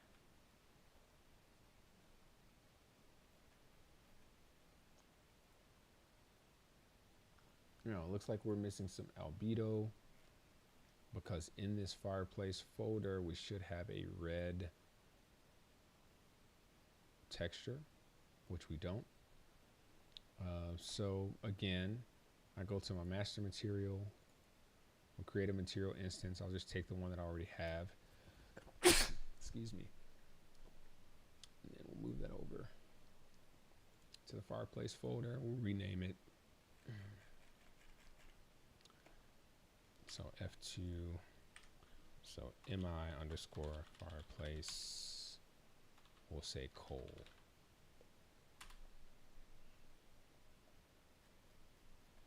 And I want to say this coal material is what needs to be referenced. So we have an emissive color, which is fireplace coal, matte diffuse. I don't think that's right, but I could be wrong. I don't know. Got a diffuse and an emissive, which didn't come in here. So let's drag that into the scene. I'm going to set this to be emissive. So toggle emissive texture. And then we have a diffuse, which apparently is different.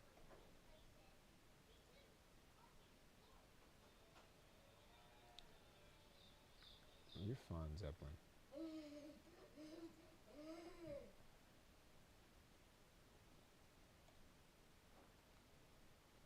Let's see what other materials we got. We got specular.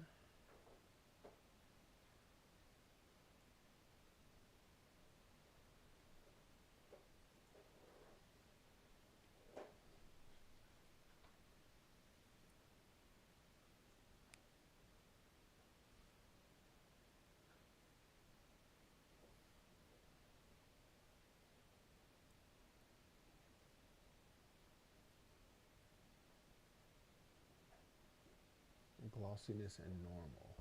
Whoever set this up, like, I don't know, maybe it was a Blender thing, who knows, but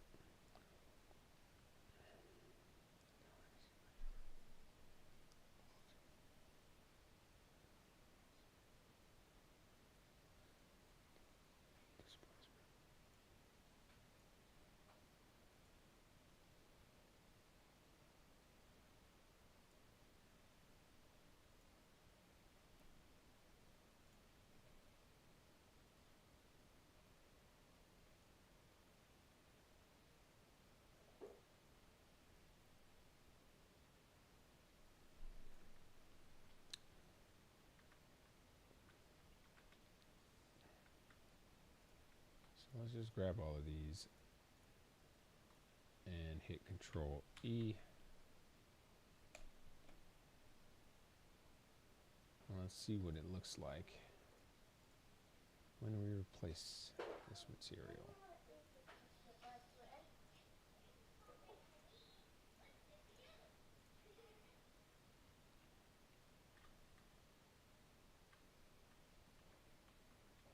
Not bad. Megalites is kind of putting in some work in there, kind of emitting that scene. I'll use the same material from my fireplace on these assets.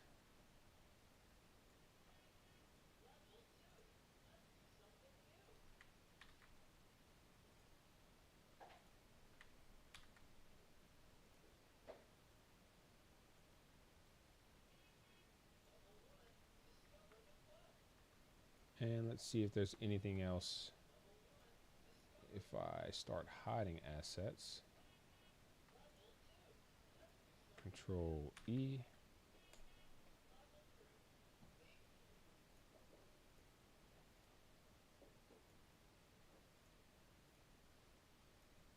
Let's make sure that all these assets share the same material, and then turn them off. And then bulb is going to be a material of its own, and we can probably do something that is emissive, but I'm going to keep it just a regular black material for now. So Control E, and I can go back and change this later if I want. Alternatively, I can just grab this LED and just place it in here for now. That way I can at least keep the material separate so I don't accidentally merge the assets, the geometry, and have to go back and manually select this later. But with this all kind of set up like this now, let's figure out what this is. So that's the base, and that's the emissive light. 1, 2, 3, and 4. 3 and 4.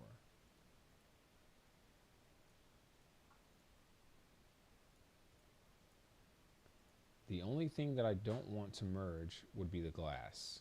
So I'm going to cut the glass off. I'll actually keep the emissive separate as well for now. We're going to take the coals and logs and merge them.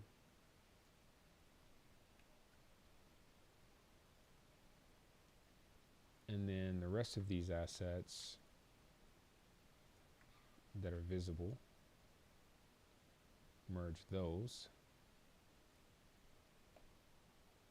So now we have 4 different meshes, I think. So we've got the glass, the frame, the coal, and the emissives.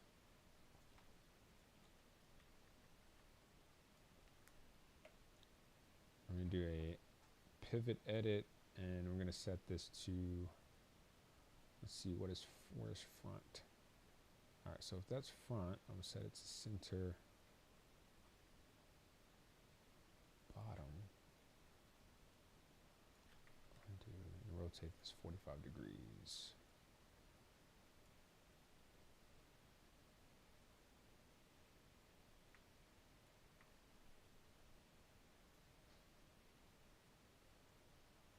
All right, so I just edited the pivot for all those meshes at once.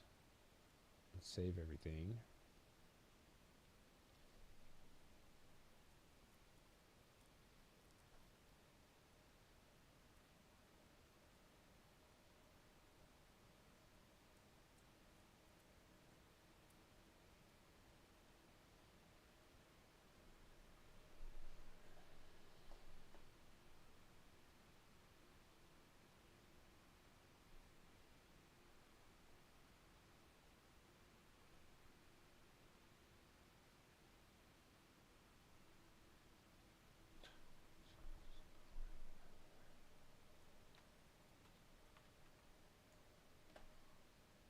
And transform.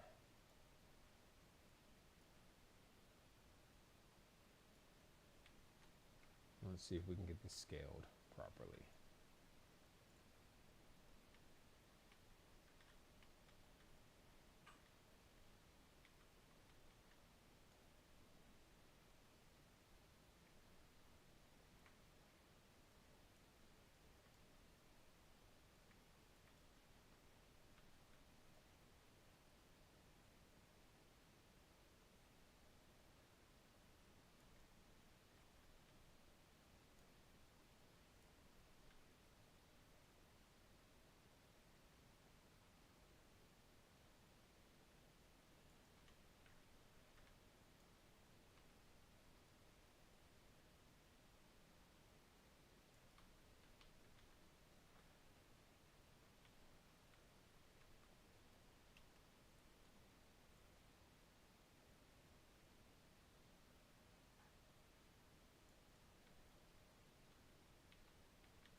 I need to reproject these UVs in a box form, auto align. I guess there's only so much I can do with that.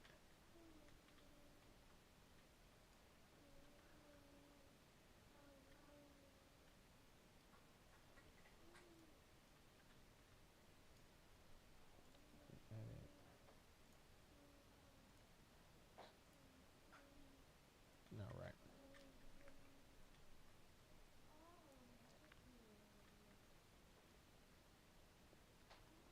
All right, that's pretty good. I don't know what I want to do about the emissive bulbs in there, but this is meant to be an electric fireplace. Otherwise, there would be a key in the wall right there.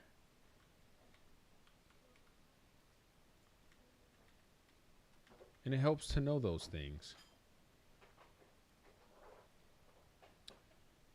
So,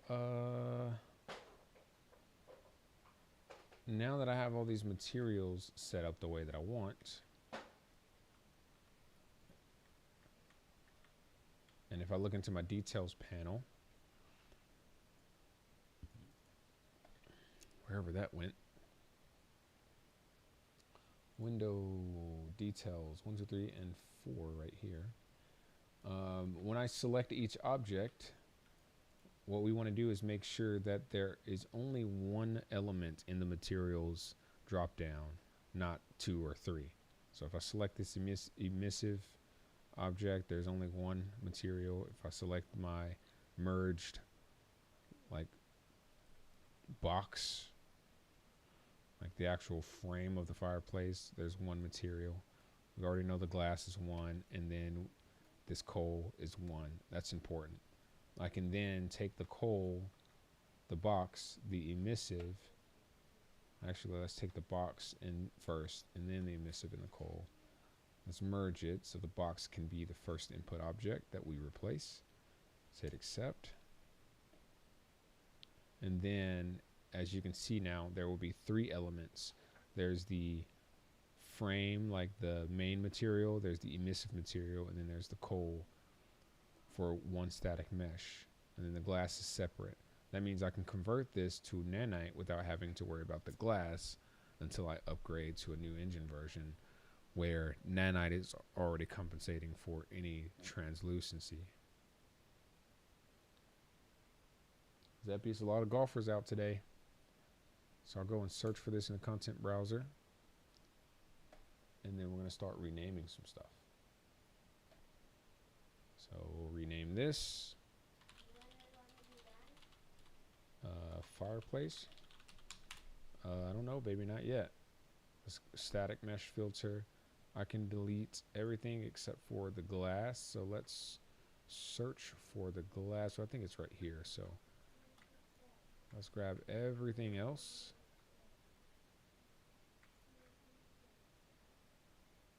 And delete.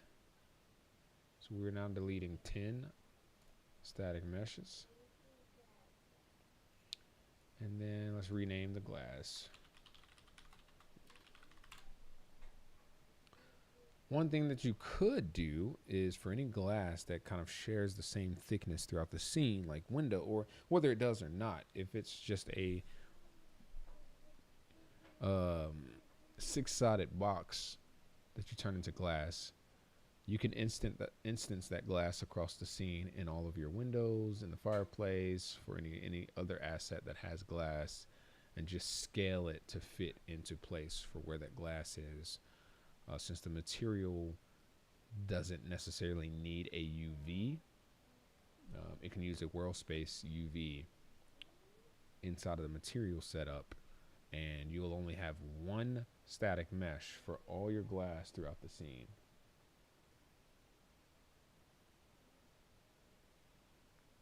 Yeah, buddy, a lot of people are walking by if you want to go out. So now I can delete all these 5 materials. And then let's look at textures. There's probably all kinds of textures. So brick, bulb, bulb, bulb. We'll keep all the coal ones. We've got coal, diffuse, which I don't even think this is right. We got a coal diffuse, coal emissive, coal glossiness, normal. We do have a specular. So we'll keep all of that. And then all this glass textures and all these other metal, we don't need that because we used a different material instance. So I can delete these. I do want to see about editing this coal to see if we can add the specular map.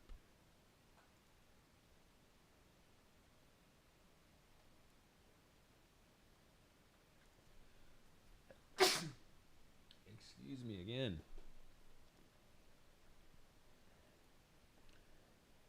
And there you have it. Now our scene is starting to look a lot more finished. More staged. I've got to add like rugs, got to fix the floor. My son does have a trampoline. It's actually in here now in the bedroom, leaning up against the bed. He's leaning up against his bed and taken apart.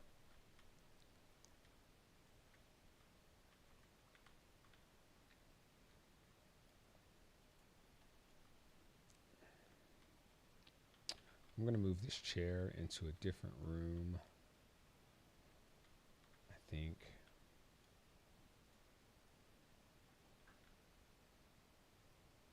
No, this is good.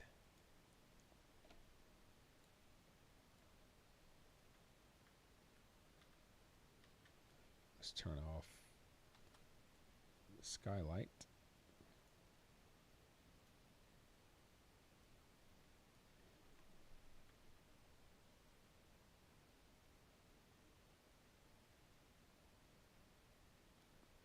let's turn off the fixtures and kind of see what that feels like. Super dark in there, huh? You see that?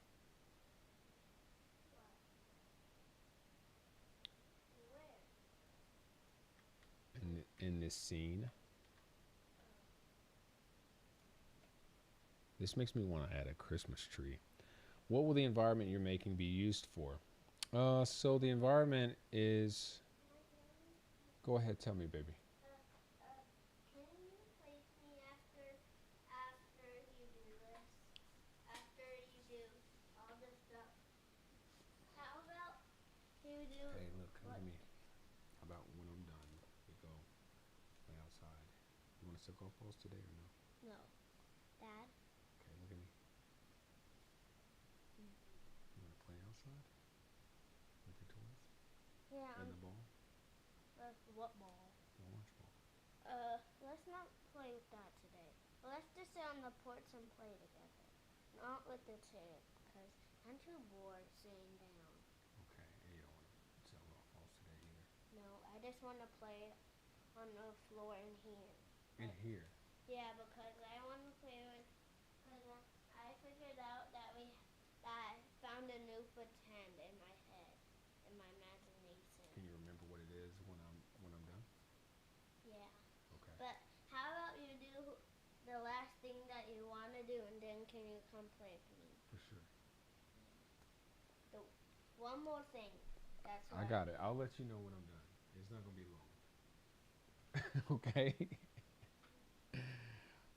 So a couple of things. One,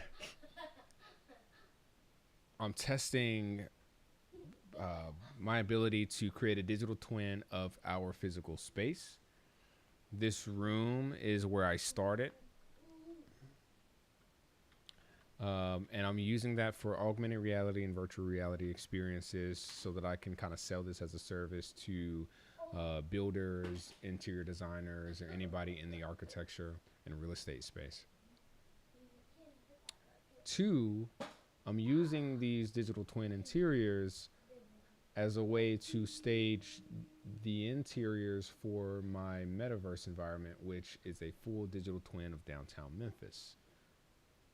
So if you're new here, I'm designing all of downtown Memphis in Unreal Engine, and it will be complete with some interiors, but this is just kind of like a project that I'm using to test how well I can set those types of scenes up in the engine.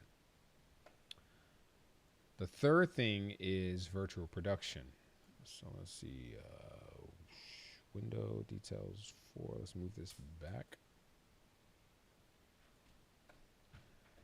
And I set up a virtual camera in the scene, a VCam. Let's go data, cameras, no, scenes. And I walked around with my iPad, 2 iPads. I filmed on one, and I used the other as a virtual camera in Unreal Engine. And let's see if I can adjust for...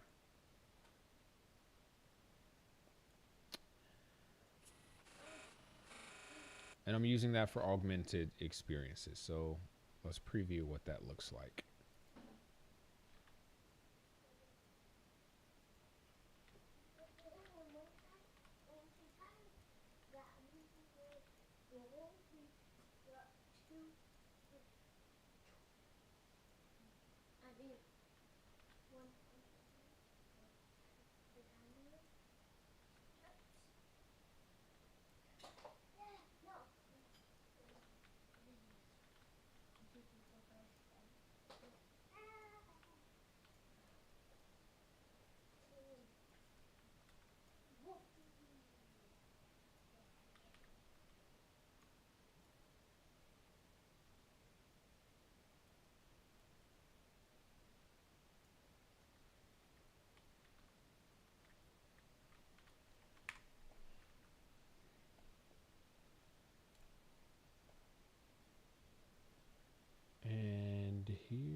What? I'm the war rat. Guardian of the forest. It's a little better.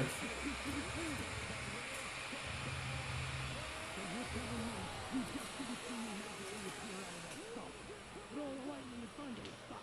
You didn't see any of that? No, but that sounds amazing. Can I see some of that? Yeah, I can show you. But that's not how it works. Okay.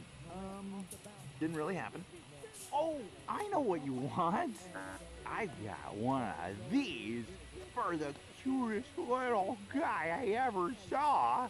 Yummy, yummy, yummy, yummy, yummy. How dare you? Give me that.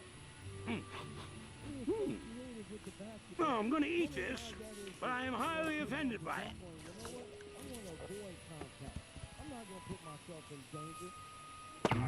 Whoa! What? Hey, mustache!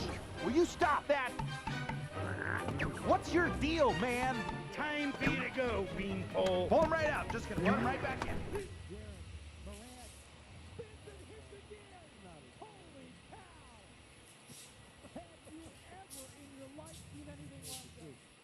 And then John Morant went with as he was going to go to the dunk.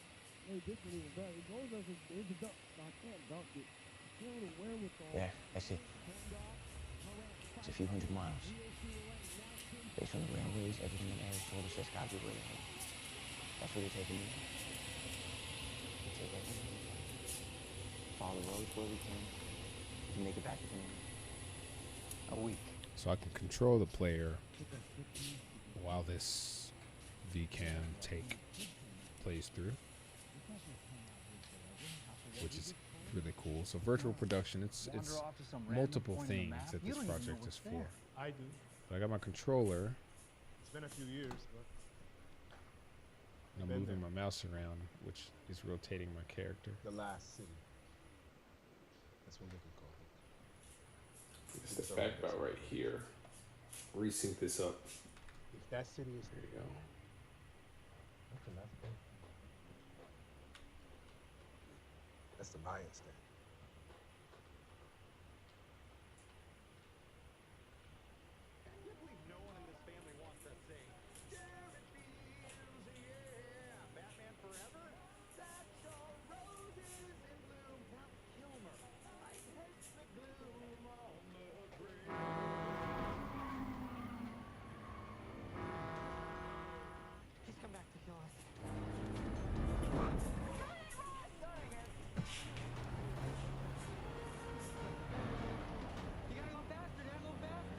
Thank you.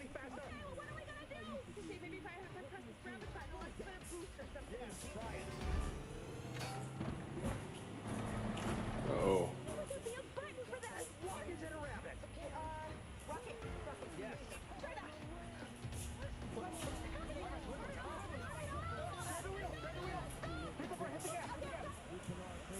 No, if she didn't answer, we should probably wait until a little bit later. Or wait until she calls you back, okay? Guardian of the forest. Almost. Yeah. Yeah. Oh, my God. Back to Clark. Oh, no. he did not. Oh, no, he didn't just do that, partner. Wow. Oh, my God. Wow.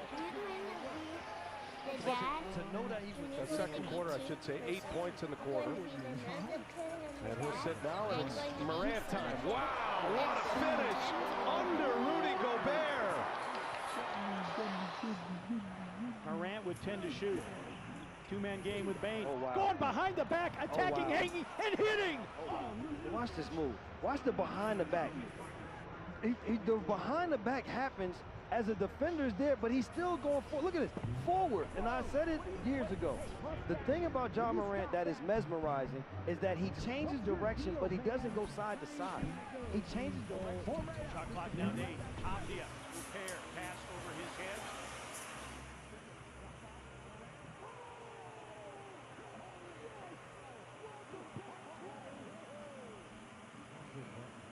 Take this in. How quickly he got up to put it down. John Morant. Yeah, that's it.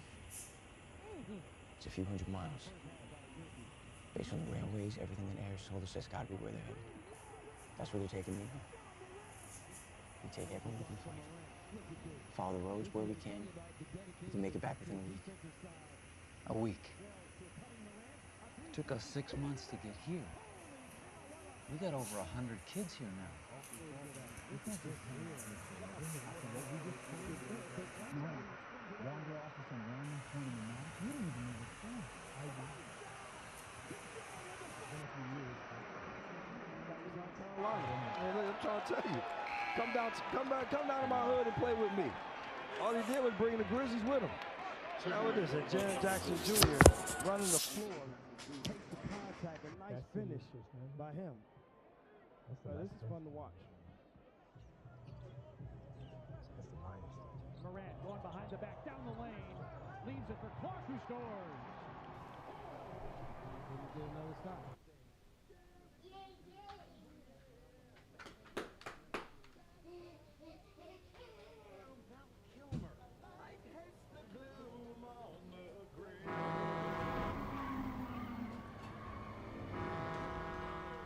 He's come back to kill us.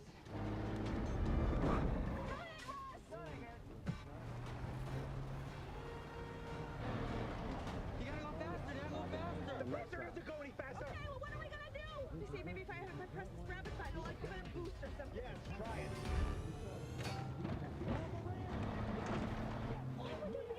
For this Grizzlies team, but it's all started with this here is the lob, and you know exactly what Morant can do. Why he throws it down behind him.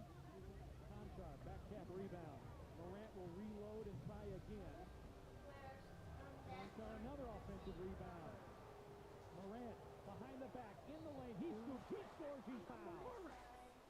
Guardian to the far. Three-point play. I speak to the tree. Shifty moves there behind the back. So you're telling me you just didn't see me magically appear out of that stump? With all the lightning and thunder and stuff. You didn't see any of that? No, but that sounds amazing. Can I see some of that? Yeah, I can show you. But that's not how it works. Okay, didn't really happen. Oh, I know what you want. I got one of these for the cutest little guy I ever saw. Got me jumpy. Sock bag. How dare you? Give me that! Well, I'm gonna eat this, but I am highly offended by it. Okay. Whoa! What? Hey, mustache! Will you stop that? What's your deal, man? Time for you to go, beanpole. Pull him right out. Just gonna run him right back in. Got the steal and the assist. We really appreciate you. I'm enjoying myself, and thank you. All right, guys, take it back. Way better. Stephanie, just amazing to be in his presence as Jalen Wells, the catch. Pretty finish. There's a 6-point lead. Shot clock is great. Morant with a steal. Morant driving, yes, and the foul. Oh, what a play by Morant, both defensively and offensively. So that's it. It's a simple project. Maybe it's a little bit complex, but there are simple mechanics to get all of this to work. I've been experimenting with blueprints and physics assets. Really, this is just to test the different options that I have, because I want a more immersive experience that feels weighted, that feels like there's weight in the game, like versus doing character animations where I can press a button and he'll grab the door and open the door and then close the door. I want it to feel like the user has a lot more control over how he or she interacts with the scene. And if it's, like a first person experience, you'll be able to test some of those physics. If it's a VR augmented reality experience, you'll have the opportunity to bring your environment into the metaverse. So VR, I think it depends. I've not had a chance to really dive into VR. because I got rid of all my VR headsets and I had a Valve Index. So once I get into that, I've got to figure out a way to make this scalable for both tethered and standalone VR. So I'm almost done, babe. Okay.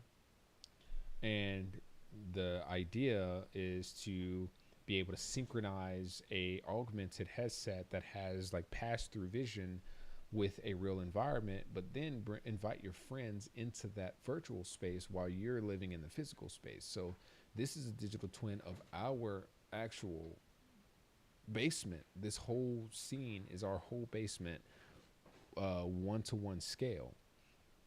So if I press play and let my character pawn interact with the assets, you get to really feel those doors slam open. If you're not careful, they're closed behind you. Wins it for Memphis. Didn't see any of that. No, but that sounds amazing. So I might not necessarily have a, some IK and animations to where the guy's hands grabbing the doorknobs, but it feels like I have a lot of control. I got one of these and it for feels the very real. cutest little guy I ever saw. Yummy, yummy, yummy, yummy, yummy. I like the playing. Give me that. Yeah, me too. It's clean if you go look in there. I cleaned it up. But I am highly offended by it. So I even have like kind of ray traced audio. Hey, mustache! When this will door you stop that? closes, the What's your complex deal, geometry man? of the Time room for you and to the go, door beanpole. will right up. block the audio. So it still sounds like you're listening to that TV from the other side of this wall. So I'm thinking about little details like that. If you were in a VR experience and you had it fully augmented, I want to set it up to where you can hardly tell the digital from the physical. And most metaverse spaces are stylized and futuristic, and even digital twins are very doctored up to where they look so beautified and perfect and not actually like there's no imperfections. So I want to blur those lines as much as I can. We can't just hang out here forever after what we just pulled. You want to wander off to some random point in the map? You don't even know what's there. I do. Get it to work. Just hope you try to get it to run on standalone. Yeah, I can. I think we can, and that's why I'm focused so much on like the type of optimization that I'm doing to where in the scene you might only have 50 materials at the most, where a lot of games have like 1,000 different materials. So if I can set this up to where like all the plastics share material, all the wall paints share material, all the metals share material, and they're just instanced across different assets, it'd be a lot easier for me to scale this. I will then just have to create the last, oh, don't play with that, buddy. You know what that is. And I think it's turned off, lucky for you, but the very last thing I would have to do to further optimize this is add LODs to my models. So different levels of detail, so that the further away from different assets I get, or even level streaming to where if I leave out of, hey, can you take it over there if you're doing that? If I leave out of this bedroom and I go past this wall, there's, the only way I can really see into the bedroom is if I'm leaning over the countertop, which the character would never do. So while I'm standing here or I'm anywhere in this space, everything from the bedroom unloads itself out of memory. All right, so I've got to integrate level streaming and LODs, and that will optimize it for mobile and things like standalone VR. It's not connecting. But that's it. Anyway, I'm going to go ahead and end this stream here. I'm streaming on YouTube, Twitch, and Facebook. If you have any questions, I think the easiest way to get to me is through Instagram and YouTube. My Instagram is at 901 Corey Owens. That's Corey with no E. I'll just type it in the chat. And here pretty soon I'll be making a course. I don't feel like I'm like a professional or an expert at any of this. I watch a significant amount of YouTube videos to learn some of the things that I do, and I'm really resourceful in being able to find answers to a lot of my questions that other people haven't asked.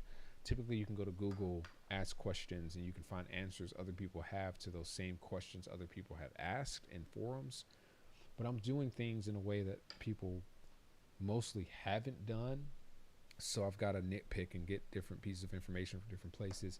I'm going to take all that information, knowledge, experience, and package it into a course where I'm teaching from understanding how to draw things in SketchUp, bring those into Unreal Engine, and then create blueprints in Unreal Engine without having to know visuals or coding or any other like scripting languages, and just being able to create a photorealistic environment. Hey, I'm almost done. So playing on the microphone is going to make noise in the mic. So let me wrap this up so I can come hang out. Okay? So if you have ideas of how the knowledge that I'm willing to include in my course can pertain to something that you're trying to accomplish, please fill me in, ask those questions, and let me know, like, this is what I want to learn. This is what I want to do.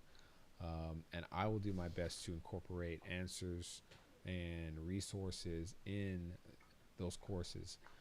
2 places that you can go to keep up with my projects. One is Reddit. So I have a Reddit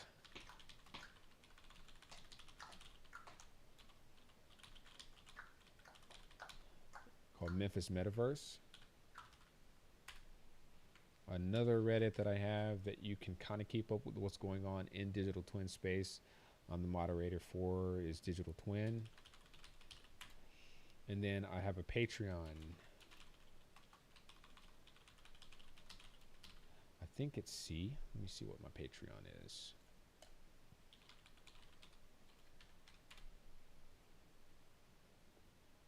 Yeah, it is C/Memphis Metas.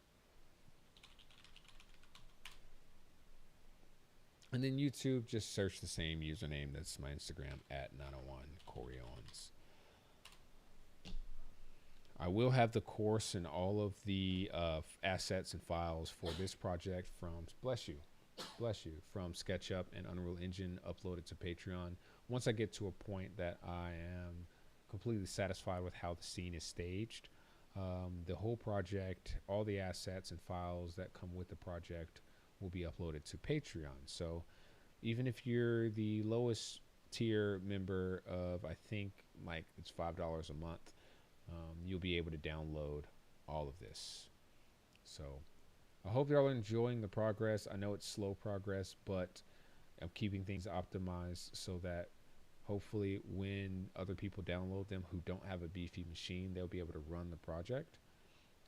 But looking forward to that date that I launch my course. In the meantime, look out for me to finish this project and upload and share it with you. Y'all take care.